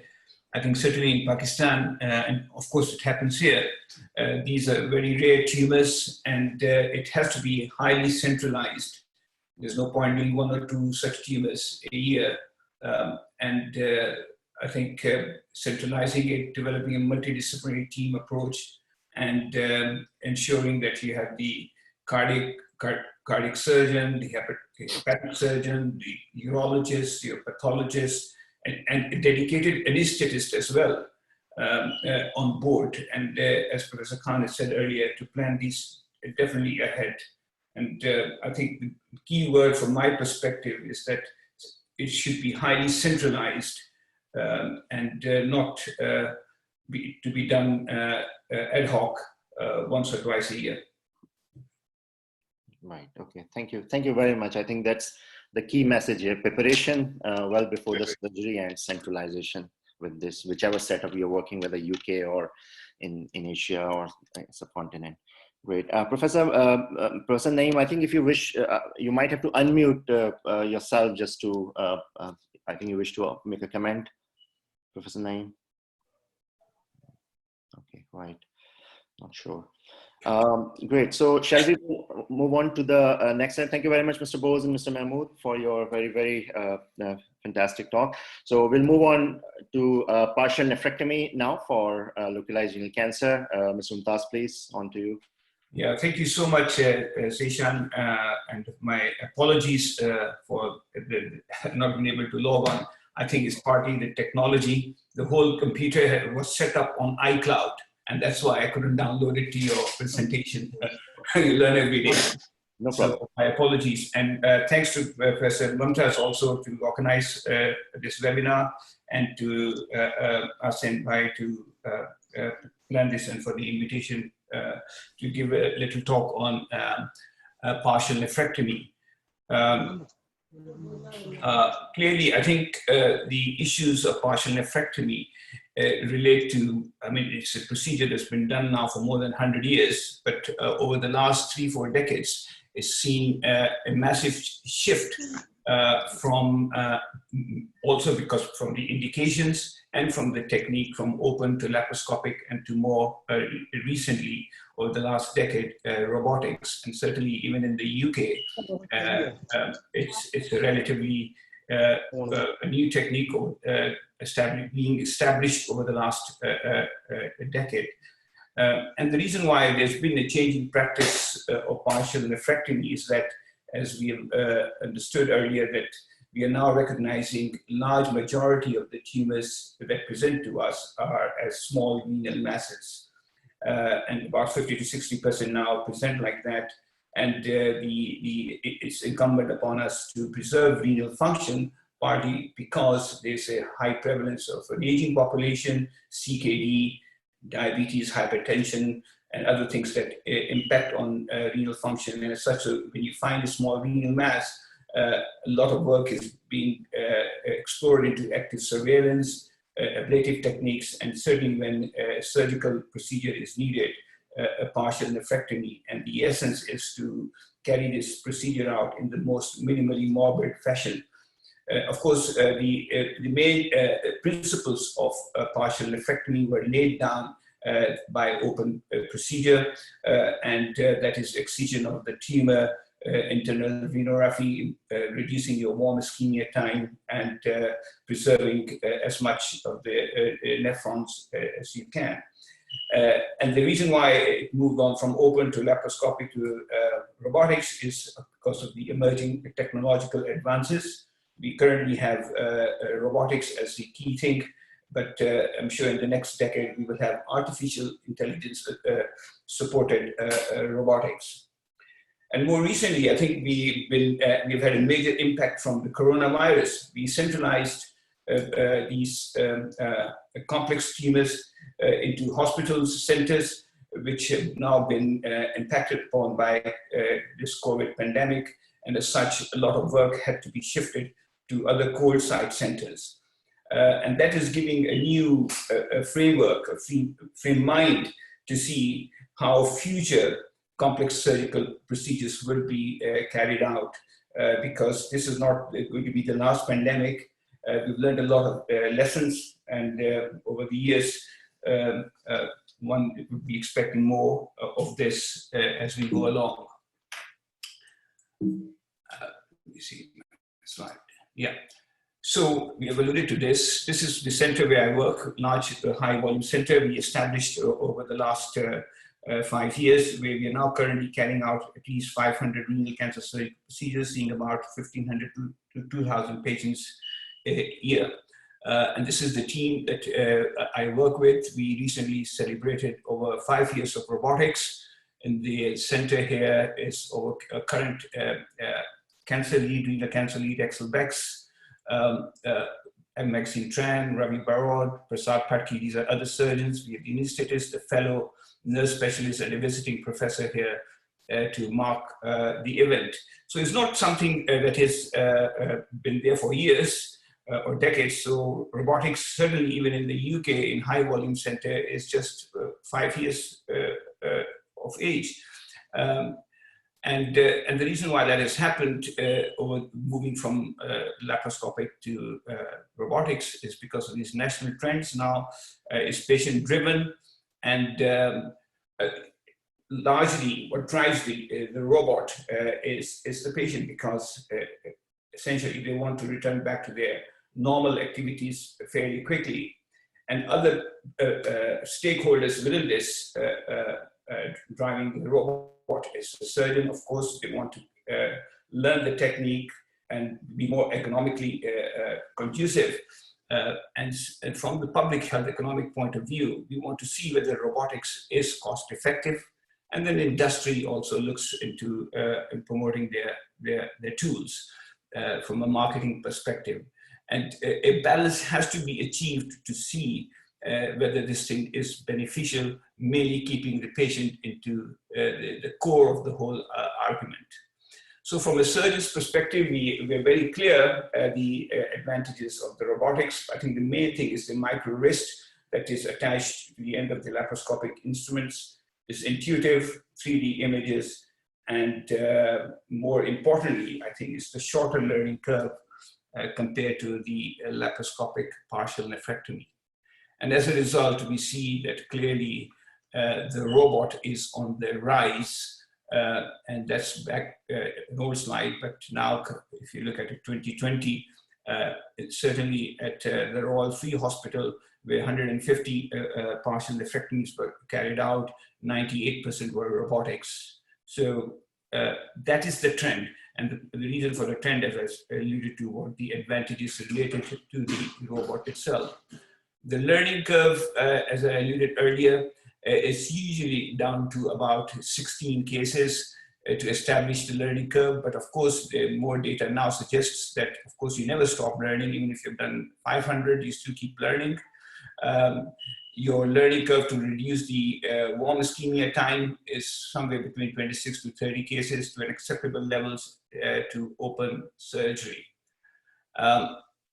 This was the paper that concluded that even when you're carrying out up to 200 to 300 procedures, your operating parameters to show that improvement continues, that continues even up to 300 procedures. And we see that as we are in a high volume center, we see complex cases, and there's a desire to carry out more challenging cases as we go along, and the expertise for open surgery is reduced. So the robot is facing a lot of challenges as we go along. Looking at the effectiveness and the functional outcomes, here's a meta-analysis to evaluate the safety and effectiveness of the functional outcomes between robotics and laparoscopic. One could see that the robotic partial nephrectomy could allow us to perform partial nephrectomies on larger tumors with higher nephrometric scores, less risk of complications, less risk of conversion to open, and certainly a much shorter warm ischemia time. And these are significant advantages. The reason why there were similar post-operative EGFR, this is slightly, again, an old slide. I mean, looking at our current data on blood losses, I think the blood loss from in 80 to 90% of the partial nephrectomies is usually less than 50 mils. And the operative times are decreasing as well with further experience. But the reason why GFR remains, there's no significant difference is partly because the main determinants that determine post-operative GFR is the quality of the renal parenchyma and the quantity of the renal parenchyma that you preserve. And that was easily shown. And these were independent predictors, even when taking into account the warm ischemia time. Overall, this meta-analysis also concluded that robotic partial nephrectomy had superior outcomes. That's more recent data. As you can see that overall, looking at blood loss, complications, hospital stay, GFR and recurrence rates were much better with robotic partial nephrectomy compared to open. And similar things were seen with the laparoscopic comparison as well.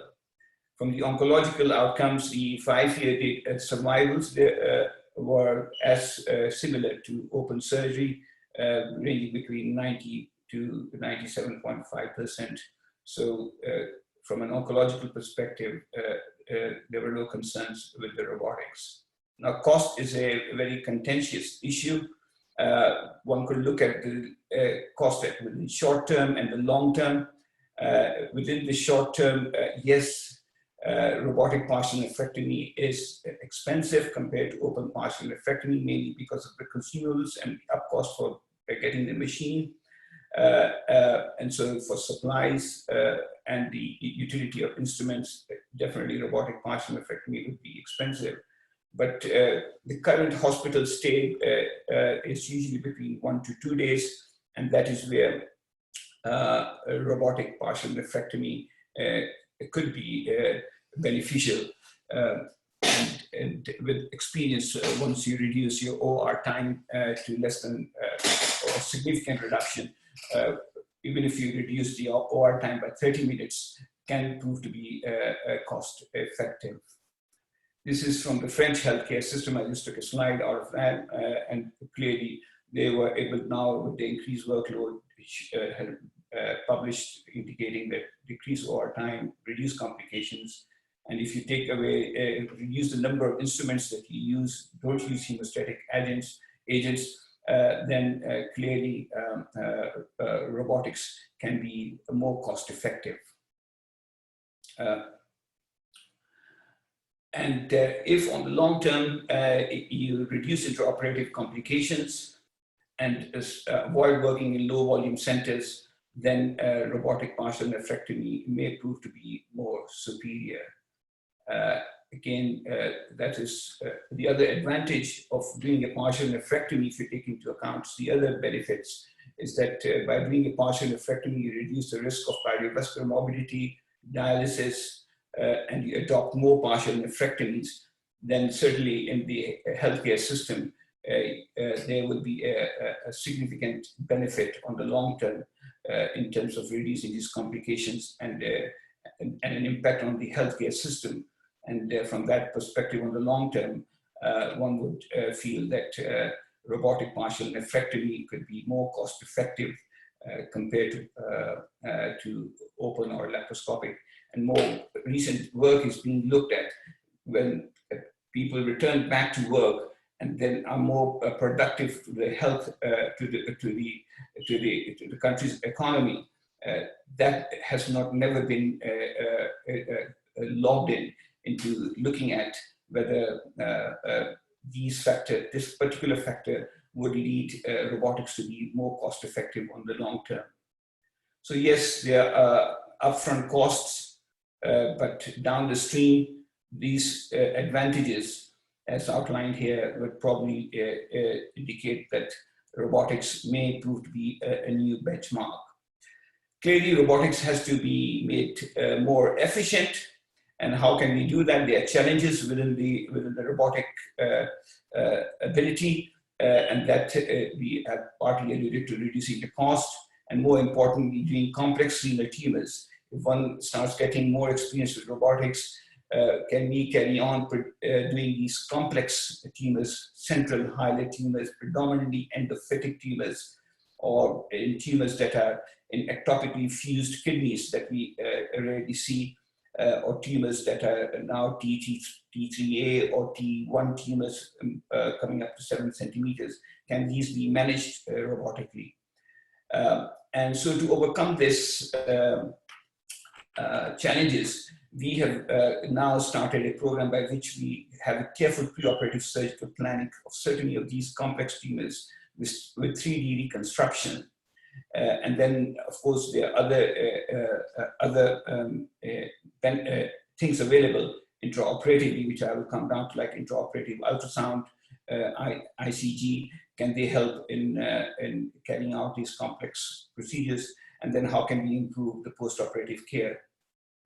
So here's a 2D image of a triple phase CT looking at a tumor, a very highlight tumor, upper pole tumor. Now to plan surgery, you want to understand the exact relationship of this tumor to the collecting system, to the main arterial supply, and to the venous anatomy.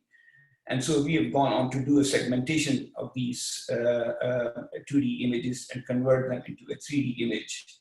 And the same tumor now here, you can very clearly see that a large upper pole tumor, its relationship to the main, one of the branch blood vessels. You can subtract the venous anatomy and see more selectively which part of the tumor is being by which artery, its relationship to the collecting system and the venous anatomy, and gives you the confidence prior to surgery, how well you're going to be planning your surgery, rather than getting in there and then facing the battlefield, so to speak. And in this particular case, you could dissect this artery and put a selective clamp, a hemalock here.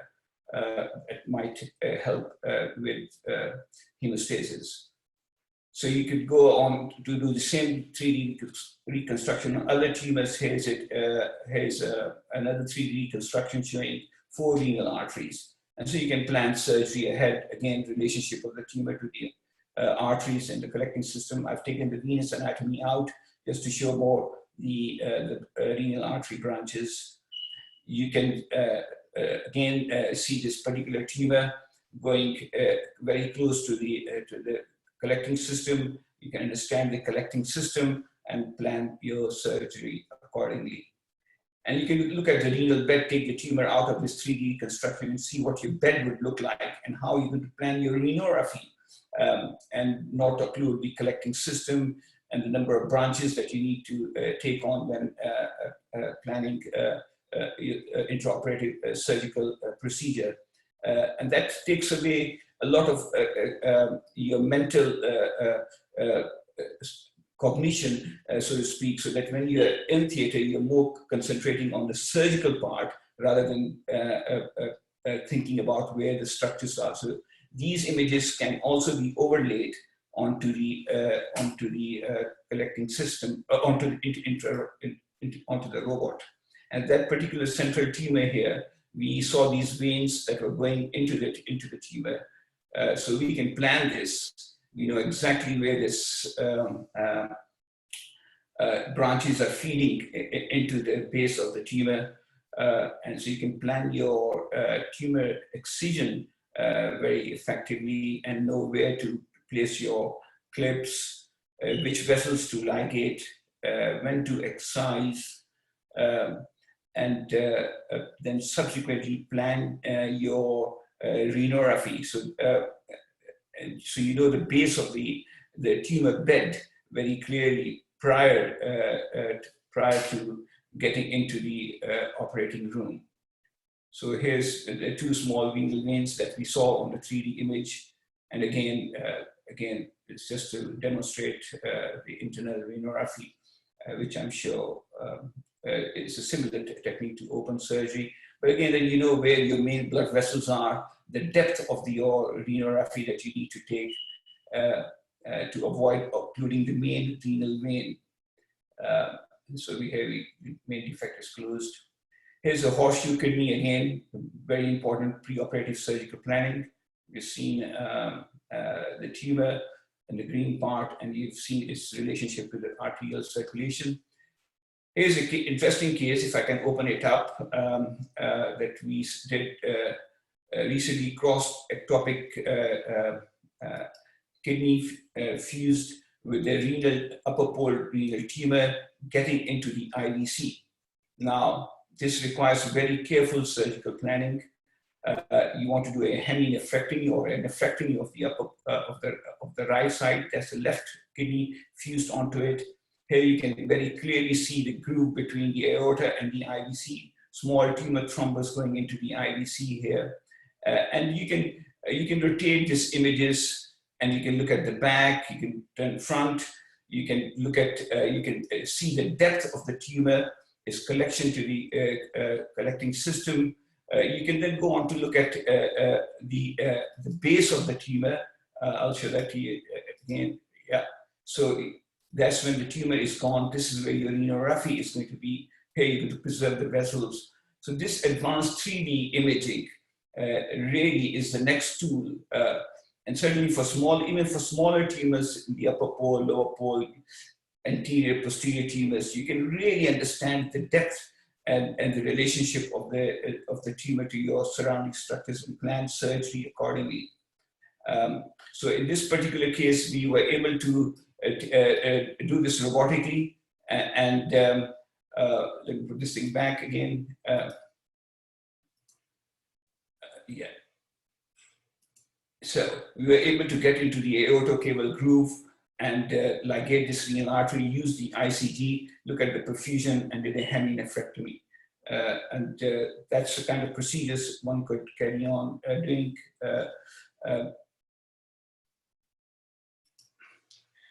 With the help of the 3D imaging. So we looked at, can this 3D really influence surgical planning? And it's a paper we recently published. And yes, not surprisingly, yes, it did improve the perception of anatomy, increased the possibility of doing kidney sparing surgery, and really gave much understanding. More importantly, equally to the patient as well. If you show these images to the patient, they really understand the extent of the difficulty. And this was a paper we recently published, and we were able to show that, yeah, to some extent, it's a small study, that yes, 3D imaging will help. It will help patient education, and subsequently you can include them into training and simulation. And now currently we're hoping if we could run a multi-center study to see how 3D images can help with pre-operative and intraoperative surgical planning. So the tools that we have for intraoperative is mainly to try and improve the vision, intraoperative vision, because most of it is in different shades of pink and red.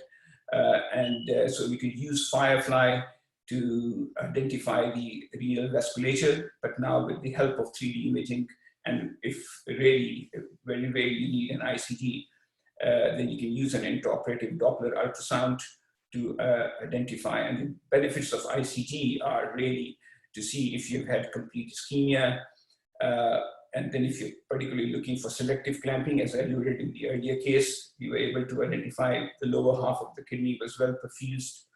And then with differential perfusion, you can see the tumor doesn't light up, but the normal kidney will light up.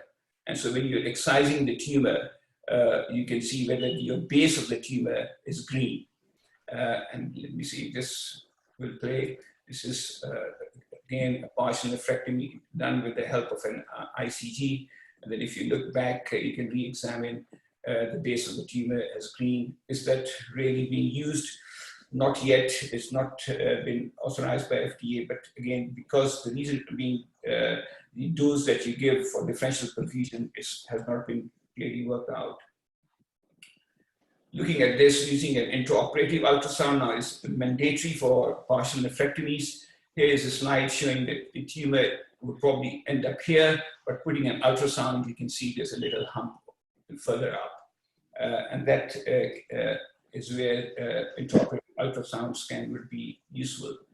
One could combine the intraoperative ultrasound with 3D images. You could overlay it. Zishan, I'm not running over time, so just let me know. So we have now started putting these 3D images and looking at the arterial circulation and understanding the depth of the tumor, both with the help of the 3D imaging, the anatomy itself, the branches that are feeding the tumor, and then use it in conjunction with the robotic ultrasound to excise the tumor. So here we use the 3D image at the same time using the Doppler intraoperative ultrasound to mark the tumor, understand the depth. You can see the depth of the tumor here. And that gives you an insight during this section because you don't have a haptic feedback and every little thing helps. And because the anatomy is quite variable, sometimes you have a small tumor going into a small part of the renal vein. I don't have a slide here to show, but that can be easily picked up. And in order to reduce the risk of positive surgical margin, these three combinations, the 3D image and intraoperative ultrasound would help us to identify and hopefully reduce the negative, positive margin rates. Now, more recently, we started enhanced recovery following partial nephrectomy. That is, the purpose is really to reduce the hospital stay from 2 days to 1 day and then eventually to run a day case procedure. We've clearly shown with our ERS program, the length of stay is halved and over throughput is doubled. Readmission stay is low and absolutely high patient satisfaction. And these are things that will be used to measure cost effectiveness of robotics Now, it may be that if you use ERAS in a laparoscopic thing, you may still get the same benefit, but perhaps not the same. So these are clear advantages of the robotics. So some take-home messages. There's no doubt that a robotic partial nephrectomy has superior outcomes in terms of functional outcomes and effectiveness, and the oncological outcomes are similar. Hopefully with better surgical planning and post-operative, we might be able to make models that would be more cost-effective on the long term. And hopefully the robot might be able to take the golden spot. And as I alluded earlier, I just mentioned, there's a lot of work being carried out now on artificial intelligence supported robotics. And that's because we are now developing algorithms, database acquisition, to the point that the robot AI programs can now recognize certain steps of certain procedures that can be carried out independent of the surgeon. And whether those will show better outcomes, that will remain to be seen. So clearly the human mind is going to be taken over by the computer, acquire data, images, informations, and already this thing's happening. And eventually the decision-making process will be taken away from us. That's in another 10, 20 years. And hopefully, I don't know whether that will be beneficial for us, but I think continuing integration with AI and computer technology is probably the way forward in ensuring better outcomes and perhaps increasing over efficiency throughput. So in summary, we can start doing what was necessary. We started with open partials, laparoscopic, and now we're doing things that are beyond. We never thought, certainly when I started my training, we have a very active charity program. We did the 10K run to raise money clearly to improve our program, and here's a team just concluded raising £10,000 for the renal cancer research. And I'm currently running a fundraising event to develop a dedicated renal cancer research lab. They're all free, with the view to supporting the program of active surveillance, partial nephrectomy, understanding more biomarkers. And I think that is probably the way forward. What to look like, as somebody alluded to earlier, we still don't know the way forward with renal cancer. And I hope in the years to come, we'll have a clear pathway. Thank you. Thank you very much, Mr. Mumtaz. It was really good to know experience from one of the leading centers in the country. Any comments, please? Most welcome from colleagues here in Pakistan. I was just thanks for the talk. It was fantastic and a great insight to a large centre. I was just wondering what your experience with off-clamp or non-ischemic robotic partial nephrectomies was, and what patients or tumours you would potentially use that for. So, I mean, clearly the data now, as long as you have a warm ischemia of under 20 minutes or 25 minutes, then there are no real benefits of having an off-clamp.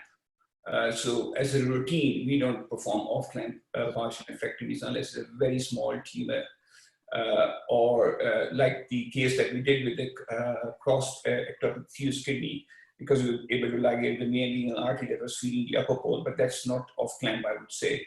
Okay.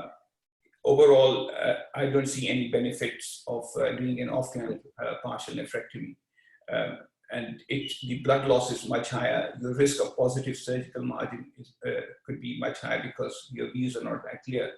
So you really have to see at what point you will have a benefit of having an off-clamp.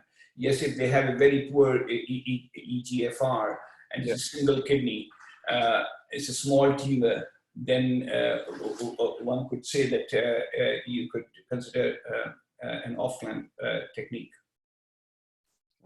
Good, thank you. Thank you very much.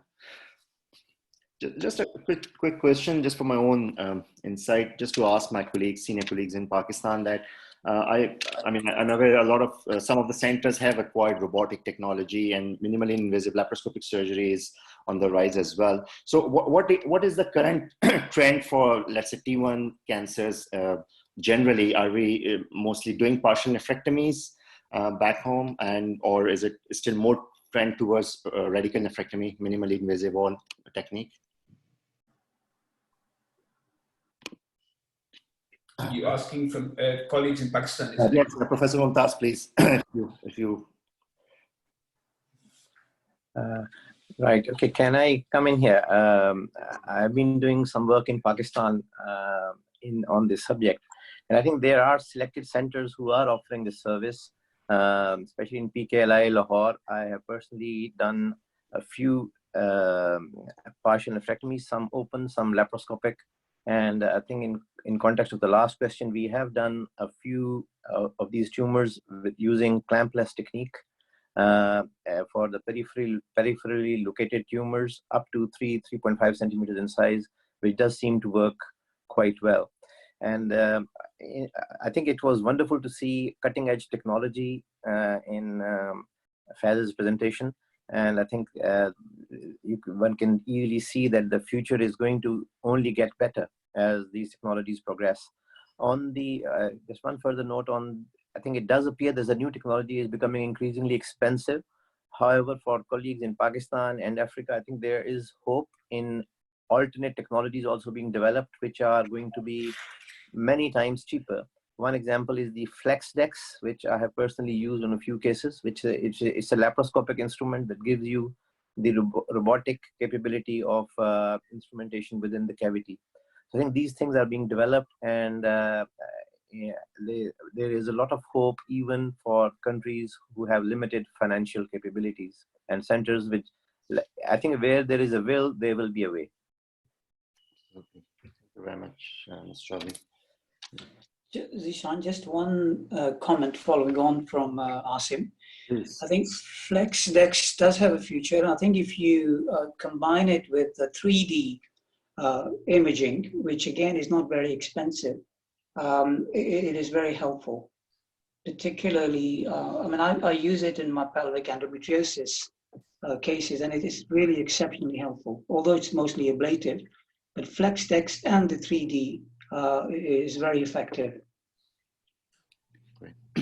Yeah, thank you very much. Sean, I think the most important thing is to develop an attitude that, you know, A, that we can treat these patients without sacrificing the kidneys, and B, develop a trend towards subspecialization, because I still feel, I travel a lot to Pakistan, that we have not developed that attitude of referring the patient to someone else who probably has more insight or interest, and they can do a better job for the interest of the patient. So that is what I think Paus should focus on, that they should try to encourage people to subspecialize, designate some centers where they can, for example, Pardeep's presentation was brilliant. And if you want to do that kind of work in our country, then you have to just specify and point out which centers in the country which possibly could do this. So there is a lot of potential. There's a robot in Karachi which could be used for whatever work. Faz have gone, I have gone. The robotic program has kicked off. They've done about 700-800 cases. But unless we focus on the best, you know, the patient best interest, that, you know, we are going to do partial nephrectomies. This is not a case where I can't do it and therefore I don't want to refer and just take the whole kidney out.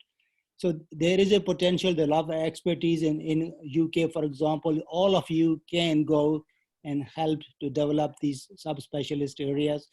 And inshallah, you know, looking forward, I think we can make progress. When there is will, there is a way. Yes, absolutely. Thank you. Thank you very much. So I think Professor Khan's message is that if it is a case, 7 centimeter, 6, 7 centimeter tumor where a partial could be done, irrespective of technology, even if it's open, then that should be preferred over a radical nephrectomy, even if laparoscopic expertise are there, because partial would offer nephron preservation and long-term reduced morbidity without compromising oncologically. Thank you very much. Right. So so this concludes our non-metastatic arm of the program. So we'll just move on to Dr. Shazina Aslam from Backford, who has been really kind with the timings and all, and is with us to talk about metastatic kidney cancer, both the current systemic treatment as well as role of cytoreductive nephrectomy. Please, Shazina, please, on to you. Thank you. Thank you, Zishan. So,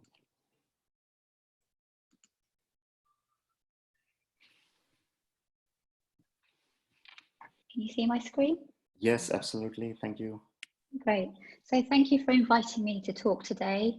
It's a real pleasure, and it's been really interesting also hearing about what you all do as surgeons, because as an oncologist I don't really get to hear very much about that, apart from our MDTs, of course. Without further ado, I'll move on to my talk, which is about the role of cytoreductive nephrectomy in the current era of systemic treatment for metastatic renal cell cancer. So the majority of renal cancers are clear cell tumours, and we all know that between 15 to 30% of patients will present with metastatic disease, but also there's quite a significant number of patients with localised disease who go on to develop metastatic disease as well after initial nephrectomy. Renal cell cancers account for 5% of all cancers in men and 3% of all cancers in women, so a significant number. And renal cell cancers account for quite a majority of renal masses. They're often picked up as incidental findings now in the current era of imaging for various other things. So more than 60% of renal cell cancers are now detected incidentally rather than symptomatically from hematuria. The prognosis for metastatic disease, however, still remains really poor, with less than 10% survival at 5 years. And that's always been a real issue with kidney cancer, that compared to other cancers, treatments have been lacking in terms of systemic treatments to try and get on top of disease and trying to improve survival as well as quality of life. So for metastatic disease, there's been various models that have looked at risk stratification, and the most well-known of these was the Memorial Sloan Kettering risk stratification model from Motza. And this is just really a reminder of this, because I think it's always good to be reminded. So this looked at 5 factors initially, which were the performance status, hemoglobin, time from diagnosis to treatment, the corrected calcium level, and the LDH level, and stratified patients into the favourable, intermediate, or poor prognostic group. And this graph just illustrates how patients did depending on which group they're in when they were treated with interferon, and it also shows that the median survival changed quite drastically depending on whether you're in the favourable group or if a patient was in the poor group, ranging from 20 months in the favourable group to only 4 months in the poor risk factor group. More recently, there's the International Metastatic Renal Cell Cancer Database Consortium risk stratification model, which added in platelets and neutrophils to the criteria that were looked at and took away the LDH. And looking at that, if patients were grouped into the favourable, intermediate, or unfavourable risk group, their median overall survival varied quite drastically as well. So the role of cytoreductive nephrectomy. So in 2001, there were 2 randomized controlled trials, the SWOG and the EORTC, which showed prolonged survival if patients had an initial nephrectomy compared to immunotherapy with interferon alone. And this wasn't just related to their response to interferon. It was shown to be far more significant than that. Prior to 2001, there had been reports of spontaneous regression of metastases in some cases in patients who'd had nephrectomies, but these were the first two phase 3 randomized controlled trials that showed some evidence of a difference, although the difference was quite small. So with the SWOG study, it was a 3-month survival benefit, and with the EORTC study, it was a 10-month survival benefit. However, cytoreductive nephrectomy, as you all know, is not without risk, and patients with metastatic cancer, especially metastatic renal cell cancer, often have major morbidities and an increased risk of mortality, not only due to their metastatic disease, but other comorbidities. So they can have increased cachexia because of their metastatic disease. They could become anemic. They have an increased risk of glyculopathy,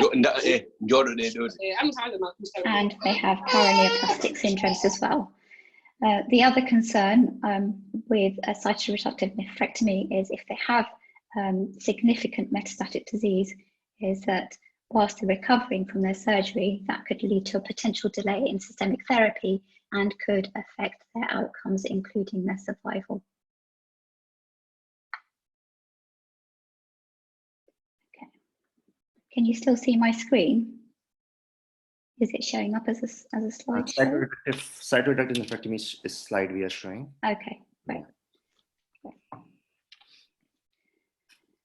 So the current issues are that obviously initially everything was looked at in the era of interferon, and interferon, although it was a reasonable treatment for patients with metastatic renal cell cancer, their outcomes were still very poor and they had a lot of toxicities, and it was only patients who were reasonably fit and well who had any sort of response to interferon with a meaningful quality of life. However, so lots of other targets were looked at for kidney cancer, as standard chemotherapies didn't really work. And since 2005, the treatment options have rapidly expanded. And over the last few years, they seem to be expanding on a monthly basis, really. So since 2005, more therapies were introduced, which targeted molecular mechanisms underlying the carcinogenesis of renal cancer, and inhibitors of vascular endothelial growth factor receptor tyrosine kinase inhibitors such as sunitinib and pazopanib and monoclonal antibody bevacizumab became standardized first-line treatment options for favorable and intermediate risk metastatic renal cell carcinoma. And the mTOR inhibitor temsirolimus as well as everolimus became recommended for the poorer prognostic risk factor group. Several agents are now available, including immune checkpoint inhibitor, PD-L1 ligand receptor inhibitors, such as nivolumab and pembrolizumab, but also there have been many drugs that have been investigated and have shown benefit for metastatic renal cell cancer and have improved outcomes and prognosis for some patients, but not all.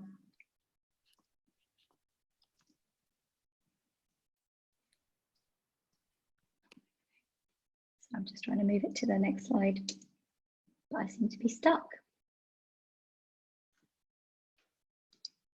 There you go.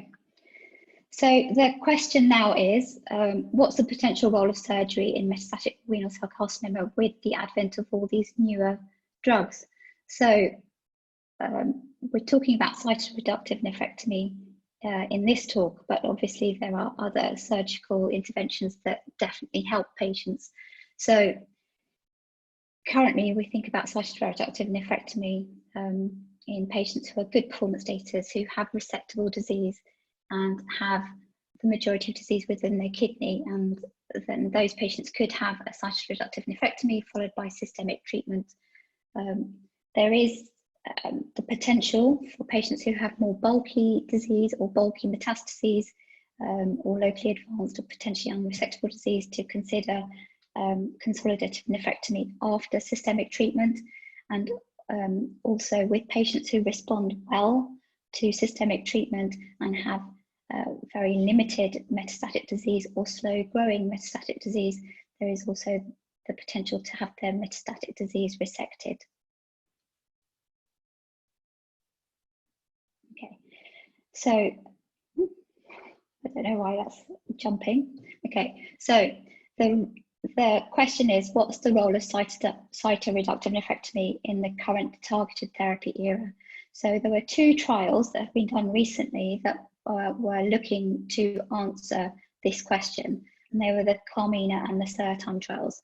The Carmina trial looked at the role of nephrectomy in patients who had metastatic renal cell cancer, clear cell cancer, who were going to be treated with sunitinib, which is a tyrosine kinase inhibitor, and this trial was opened in 2009, and it randomized patients to surgery plus sunitinib versus sunitinib alone. And more than 79 centres who took part in this study, but recruitment was very slow. 450 patients were enrolled from September 2009 until 2017, so over 8 years, and there was a planned interim analysis at 50.9 months, so almost 51 months with median follow-up, and there had been 326 deaths observed at this point in time. And the result in the targeted therapy group alone was non-inferior to surgery versus surgery plus targeted therapy. So that's regarding overall survival. The stratified hazard ratio for death was 0.89, and median overall survival was 18.4 months in the sunitinib alone group versus 13.9 months in the combination group of the surgery and the targeted therapy. There was no significant difference in response rate or progression-free survival. This table just illustrates the outcomes from the Carmina trial, showing specifically that partial response was very similar in both groups, and that the objective response rate was very similar in both groups. The clinical benefit, which was defined as disease control beyond 12 weeks, was slightly better in the sunitinib alone group, but the trial wasn't really powered to look for this as a primary outcome. So the conclusions from the Carmina trial were that the sunitinib alone was not inferior to nephrectomy followed by sunitinib in patients with metastatic renal cell carcinoma who were classified as intermediate or poor risk disease. There were a lot of limitations to this trial and a lot of criticisms of this trial. One of the limitations being that patients enrolled into the trial were candidates who were appropriate for surgery in the opinion of their treating urologist. So the results aren't generally applicable to all patients, especially patients with a poor performance status or patients with minimal primary tumour burden or high volumes of metastatic disease, because all of these groups would not be considered for primary nephrectomy. The other thing to note is that this was a non-inferiority trial, so the results may well underestimate the benefit of cytoreductive nephrectomy.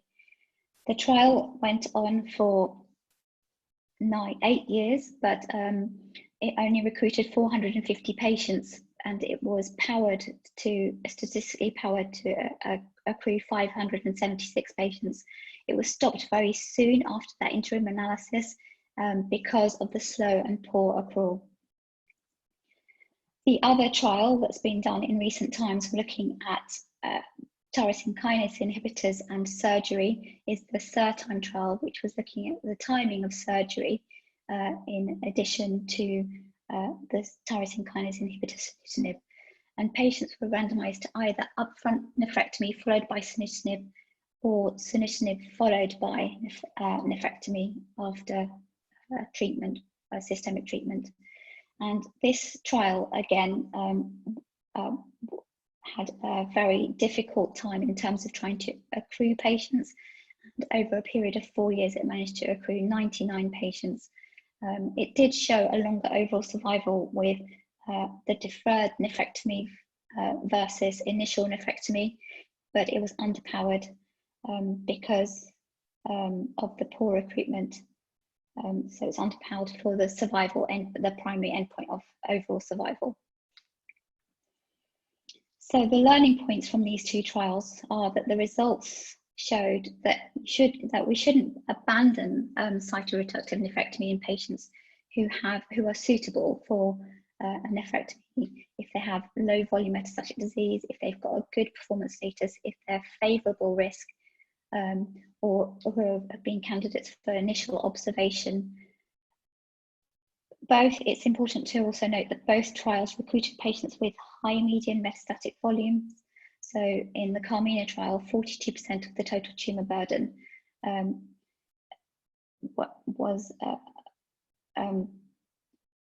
were for patients who needed, so these were patients who really need to start systemic treatment, so that also needs to be taken into account when considering the data from both of these trials.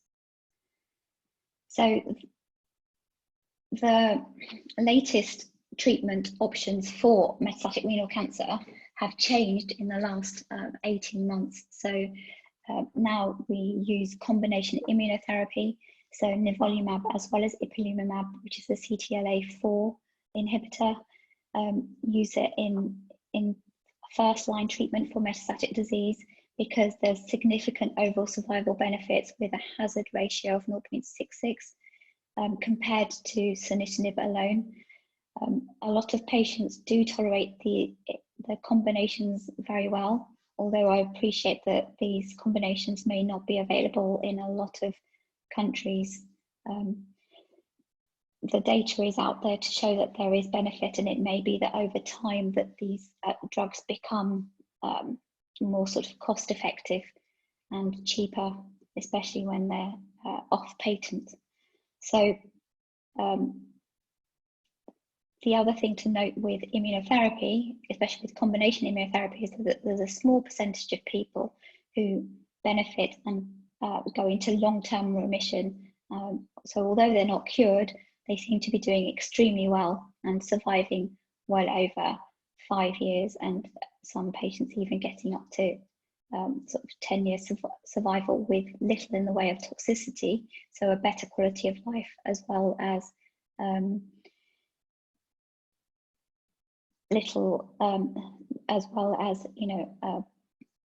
sort of hope for the future, really. So the ipilimumab nivolumab combination also had a better patient-reported outcomes compared to sunitinib. So their toxicities were, that just shows that toxicities from a patient perspective were reasonable. Now, very recently, what's been looked at is immunotherapy with tyrosine kinase inhibitors as combination therapy. So pembrolizumab, which is an immunotherapy, which is a PD-L1 inhibitor, with tyrosine kinase, which is axitinib. So looking at that combination, there was a Keynote 426 trial, which has had some interim reporting after 12.8 months, showing a significant benefit in terms of overall survival as well as progression-free survival for the combination of pembrolizumab and axitinib compared to sunitinib alone. There's also randomized trials looking at other combinations of immunotherapy and tyrosine kinase inhibitor, as well as monoclonal antibodies such as bevacizumab with immunotherapy. They've shown progression-free survival benefits, but final overall survival data are awaited, and they haven't been approved in Europe as yet because of further data being awaited. The ESMO guidelines, however, were updated in February of this year because of pembrolizumab and axitinib showing significant benefit. And they showed significant benefit in all prognostic groups, so in the favourable as well as the poor prognostic group, which was significant. The combination of ipilimumab and nivolumab should still be considered first line for intermediate and poor risk disease, and tyrosine kinase inhibitors also remain a very reasonable treatment to give to patients who have metastatic renal cell cancer, because they're more easily available and probably a bit more cost effective than immunotherapy. There's limited data for treatment after progression with these newer combinations of treatment, however, but tyrosine kinase inhibitors would be recommended as treatment for patients alone, or tyrosine kinase inhibitors alone would be recommended for patients who'd had this combination until further data is available. So this is just to illustrate what the ESMO guidelines tell us in terms of what to use for metastatic renal cell carcinoma at the moment for the good, intermediate and poor risk groups. And it just really illustrates that there's a huge range of treatments that we can now use for patients, first line followed by second line treatment. So that then leaves us in a quandary as to what we should be doing now when we've got all these combination treatments. Where does surgery fit in? So this is just to summarize that in the cytokine era, when interferon was around, cytoreductive nephrectomy was recommended in patients with a good performance status. But there's been 2 randomized trials that have looked at cytoreductive nephrectomy in the era of tyrosine kinase inhibitors. And whilst Certime was underpowered, Carmina did show that upfront cytoreductive nephrectomy shouldn't be considered as the standard of care for intermediate or poor risk patients with asymptomatic primary tumours, when medical treatment, so systemic anti-cancer therapy upfront, would probably be more suitable for these patients. Upfront surgery is also associated with morbidity and mortality, which could delay treatment, delay their systemic treatment. Secondary cytoreductive nephrectomy in patients with local symptoms due to the primary tumour or near complete systemic therapy remain a potential treatment option, however. So, surgery with cytoreductive nephrectomy is currently recommended in a select group of patients with a good performance status, but not for intermediate or poor risk patients with asymptomatic primary tumours when systemic anti-cancer therapy is required. First line treatment is now immunotherapy, tyrosine kinase inhibitor combination, or an immunotherapy doublet. There's no data or evidence to show the role of surgery or sequencing in the advent of this combination therapy. More trials are needed to provide evidence for the best management and also the best sequencing, but there have been issues with accrual, and so that's also a question to bring up. How do we improve accrual if we do consider more trials? And the other question is, how do we identify the subgroup who would benefit from cytoreductive nephrectomy up front or surgery of any type? Because obviously there are some patients who will do very well with this, but it's really hard to identify exactly who they are, despite the prognostic risk stratification that we have available. And that's the end of my talk. Thank you. Thank you very much, Shazina, for a very thorough, comprehensive review. Any questions for Shazina, please? Yeah, this is Dr. Saeed Akhtar from Pakistan. Excellent presentation, Shazina. I have a question for you. Do we still have any important biological markers like P53 expression, RB1, or any other new markers that may give us some hint into what will respond or what would not respond? That's a really good question. And so there's lots of data, but there's lots of confusing data. So even with immunotherapy, where for other tumours, PD-L1 would tell you that immunotherapy would be the best treatment to go ahead with if you have high PD-L1 expression on the tumour. That isn't the case with kidney tumours. So although there's lots of markers that are shown on certain tumours, at the moment it doesn't necessarily fit with that this treatment will be best for this tumour. And also the thing to say is with metastatic tumours, quite often you will get a variable response. So in the metastases, they might respond and the primary tumour may not respond, and that might be due to heterogeneity of the tumour. The other concern is that as time goes by, the tumours may also change and evolve. So it's a really good question, but it's very, very hard to answer because at the moment there's still a lot of ongoing research as to what would be best. Yeah, personalised medicine for the future would be excellent if we can get there for kidney cancer. Thank you. Thank you very much. So I think the message, Shazina, is that for cytoreductive, low-risk disease, yes, then cytoreductive, the patient is fit, and but not for intermediate anymore, as before Carmina results we were, some centers were practicing. Yeah, correct. Okay, and just moving on from the same question, if let's say if we are working in an environment where, I mean, systemic treatment may not be advocated, or if the patient is not able to tolerate that, for an intermediate risk disease, would it still be worth, I mean, this is a general question to other colleagues as well, would we still advocate cytoreductive, at least in that scenario? So I think it needs to be taken on an individual patient basis, doesn't it? It's really what's going to help them, and if they can't, if they're not going to tolerate systemic treatment, we know that cytoreductive nephrectomy can have a significant response for some patients and can help them symptomatically as well as with their quality of life. So it's definitely worthwhile considering, with me not being a surgeon. Okay, thank you very much. Yes, absolutely. I think if I may reply to that, I think in that scenario, the nephrectomy is just to palliate. And if the patient is symptomatic and you think that he can withstand surgery, you just do that and you make it clear to the patient that is a palliative operation is not going to improve his survival, just reduce his suffering, I think. Great. Thank you very much, Mr. Bose. Now, I'm really aware of the time, but before we quickly we move on to the next talk, we'll, for a couple of minutes, if everybody allows, just travel to West Africa, where my colleague, Dr. Madina Doe is there, who has been involved in training their workshops we have done in laparoscopy. So just wanted to quickly ask Madina, what exactly are the trends of presentation in Senegal? I mean, do you see patients kidney cancers a lot in early stages, small tumors, or is it mostly advanced as we have been seeing during the workshops?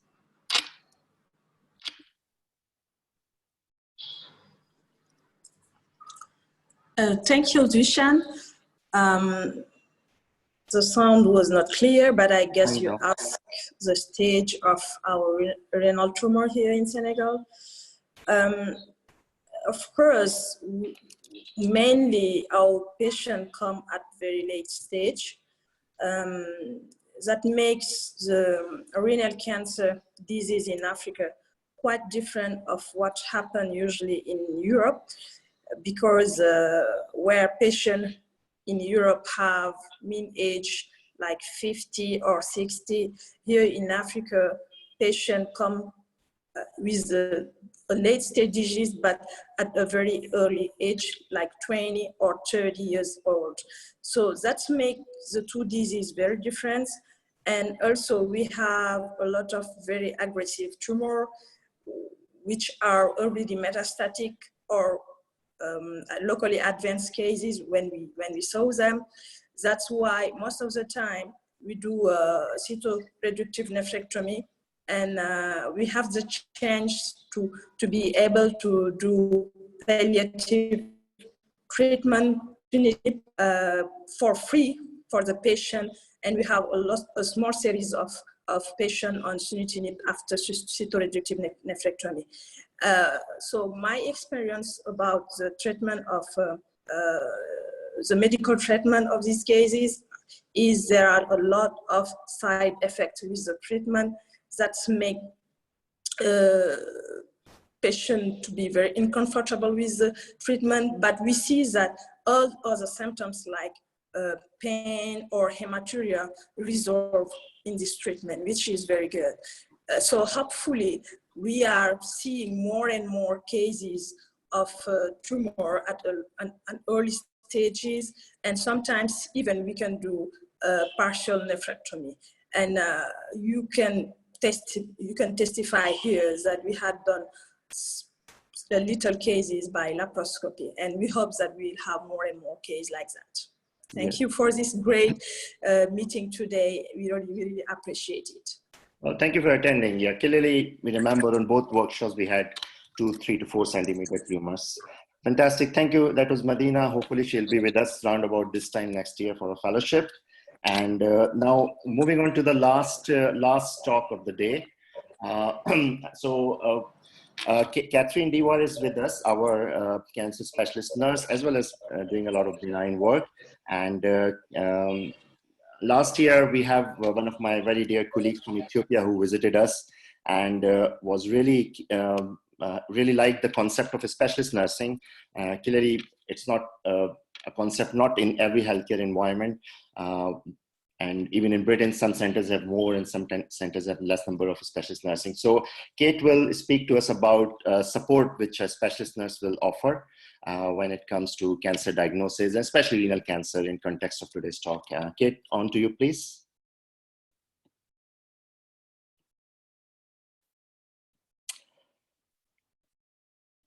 Great. Kate, are you still with us? So, sorry, I thought I'd unmuted there. Sorry. Great. So, Kate, I have to open your talk, isn't it? Yes, that would be great. Okay, Thank okay, you, great, Zishan. fine. Just give me a second, please. Certainly. Okay, great. Right, so share screen. Okay, can we see Kate's talk now? Yes, I can see it. Thank you. Okay, great, fine. So go for it, please. Next. Okay. So yeah, as I say, I'm Kate Dewar, one of the urology specialist nurses at Nine Wells Hospital. Up to now, I have been looking at benign work and also bladder cancer superficial, doing flexible cystoscopies as well. So now I have joined Zishan in the role of the renal cancer specialist nurse also. So with the clinical specialist nurse, the Scottish Cancer Strategy 2016 recognises that more people are surviving cancer for 1, 5 and 10 years. So the aims of the clinical nurse specialist is for people with cancer and their families to feel involved in the decision making. This is hopefully going to give a radical improvement in their experience and their quality of life, including the end of life, and a more equitable access to services and treatment.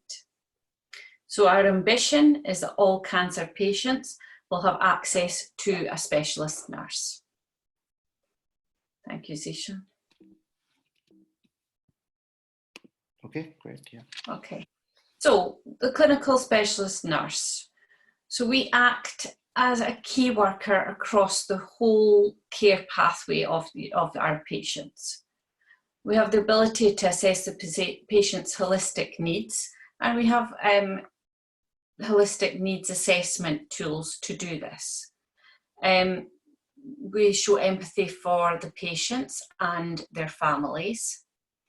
We try to give excellent decision making with our abilities and knowledge, and show in-depth knowledge of the tumour area within the kidney and what we're dealing with at that point in time.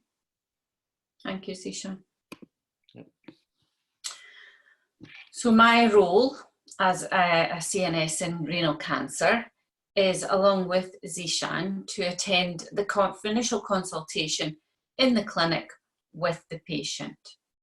That way then hopefully I can provide further opportunity for the patient and any family members to further support them in understanding their diagnosis and their further treatment pathway. We support the patient's understanding with resources that we have. We have pathways that we can give them, and we're working on further ones at present. And we also have Macmillan Renal Cancer information booklets that we give away to the patients when they go. And with that, they also get my name and my contact number if they need to contact me as well. I'm hopefully acting as an accessible professional to them, coordinating their patient journey along with Zishan. Thank you. I would hope to be able to utilise the knowledge and experience to support the wider team in the community and also in the acute wards. So when the patient's in the ward, I can support the staff in the ward with the patient's care, but also in the community, access to myself from any district nurses or anybody that needs my support. Also I'm a resource to support the post-surgery care and the development of treatment pathways, as I've said, which we are developing or have developed very recently within the unit, and ensure that the patient is on the correct pathway of care, and it's all in place for discharge with the follow-up plan for that specific patient, having undergone a specific procedure. Thank you, Sisha. No, wrong way. Oh yeah. No, that's fine. Sorry. So I will then attend the multidisciplinary team meeting to find out the final pathology and grade and hear the discussion around what we said about this patient's follow-up. We would then review the patient via Near Me, which, as we're doing just now, or telephone consultation, and advise the follow-up plan, which will include imaging and bloods. I can then do a holistic needs assessment and identify the patient's needs and concerns, which is then individualised. It's important in identifying other concerns, such as financial, exercise, relationship concerns, and then I can hopefully signpost them on to where they best get the support that they need in that respect. I would certainly hope that I can work collaboratively with Zishan to ensure the patient's safety, which is our primary concern there. Okay. So the impact of the key nurse-led activities is to improve the quality and experience of care for that patient, increase the productivity and efficiency for the patient, reinforce safety within the department, within the ward areas for the patient, and hopefully demonstrate leadership within that area also. Thank you, Sishan. Great. And thank you very much, everybody. And this is a view from the beach down south where I live, but not almost. Most of the presenters live near to the beach. Thank you very much, Kate. It was thank you. Listening to you and your role in the urology care. Any questions for Kate?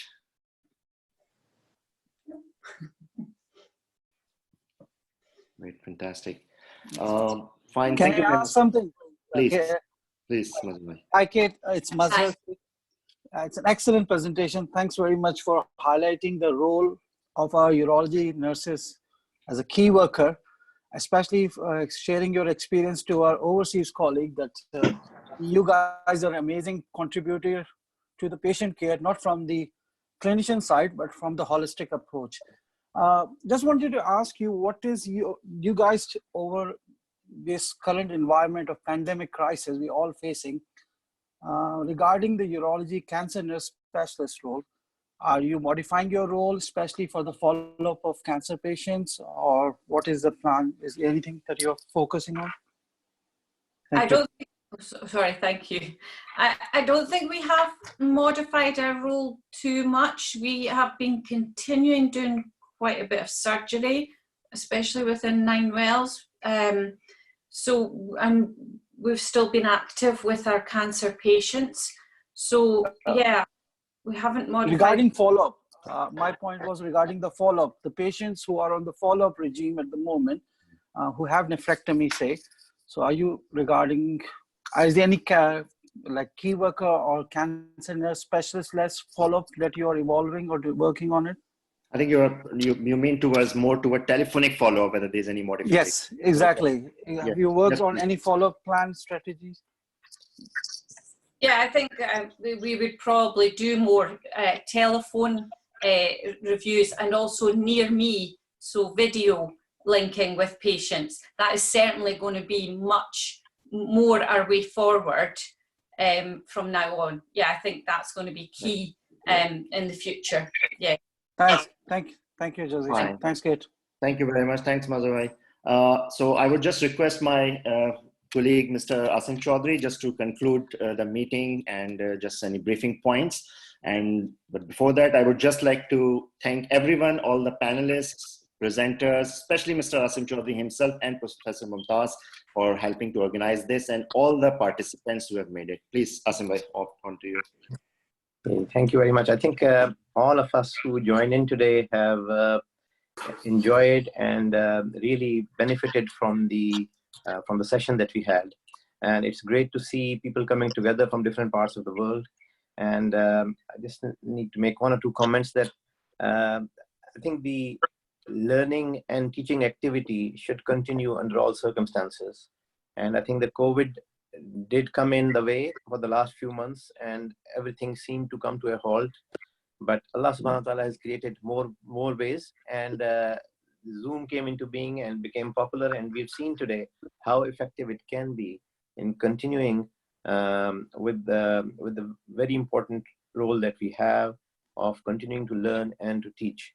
And I think that is what we saw today. It was an excellent example of collaboration across the globe, and I think we must continue with this. And special thanks to Professor Mumtaz for supporting it. And inshallah, we intend to continue. I'm sure most of us will agree that this is an activity with particularly so during the COVID time, and I think beyond that as well, because it has created a forum or a possibility of an international interaction, which we all can benefit from. So I would support and propose that we have this program regularly every 6 weeks or so, and select one topic. And if anyone has any burning comments to make before we close, I think we'll welcome that.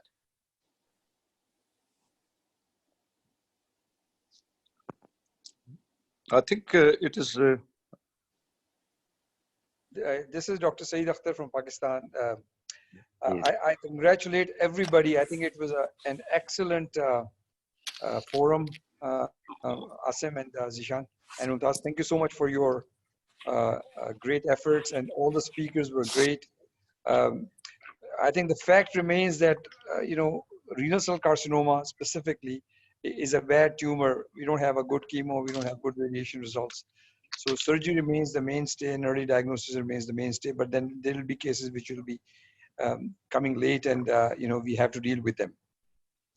I think, again, I have said this multiple times, our challenge for all these cancers is try to understand their biological behavior. The whole crux of our effort with cancer is to understand the biology and treat the biology. And there's a lot of heterogeneity.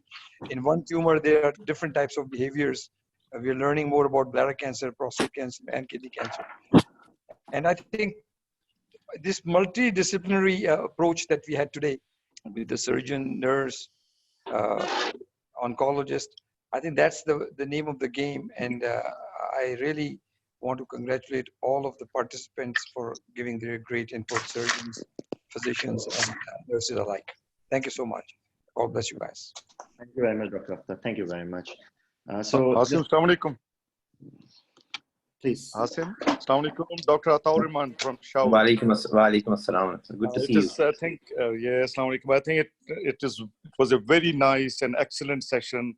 And as you said, in COVID, I think I really enjoy webinars, and it has been going on for quite some time. And I think it is very important that we continue with this, particularly in Pakistan, and postgraduate and we as a consultant needs such support, particularly from our colleagues like you guys there in UK.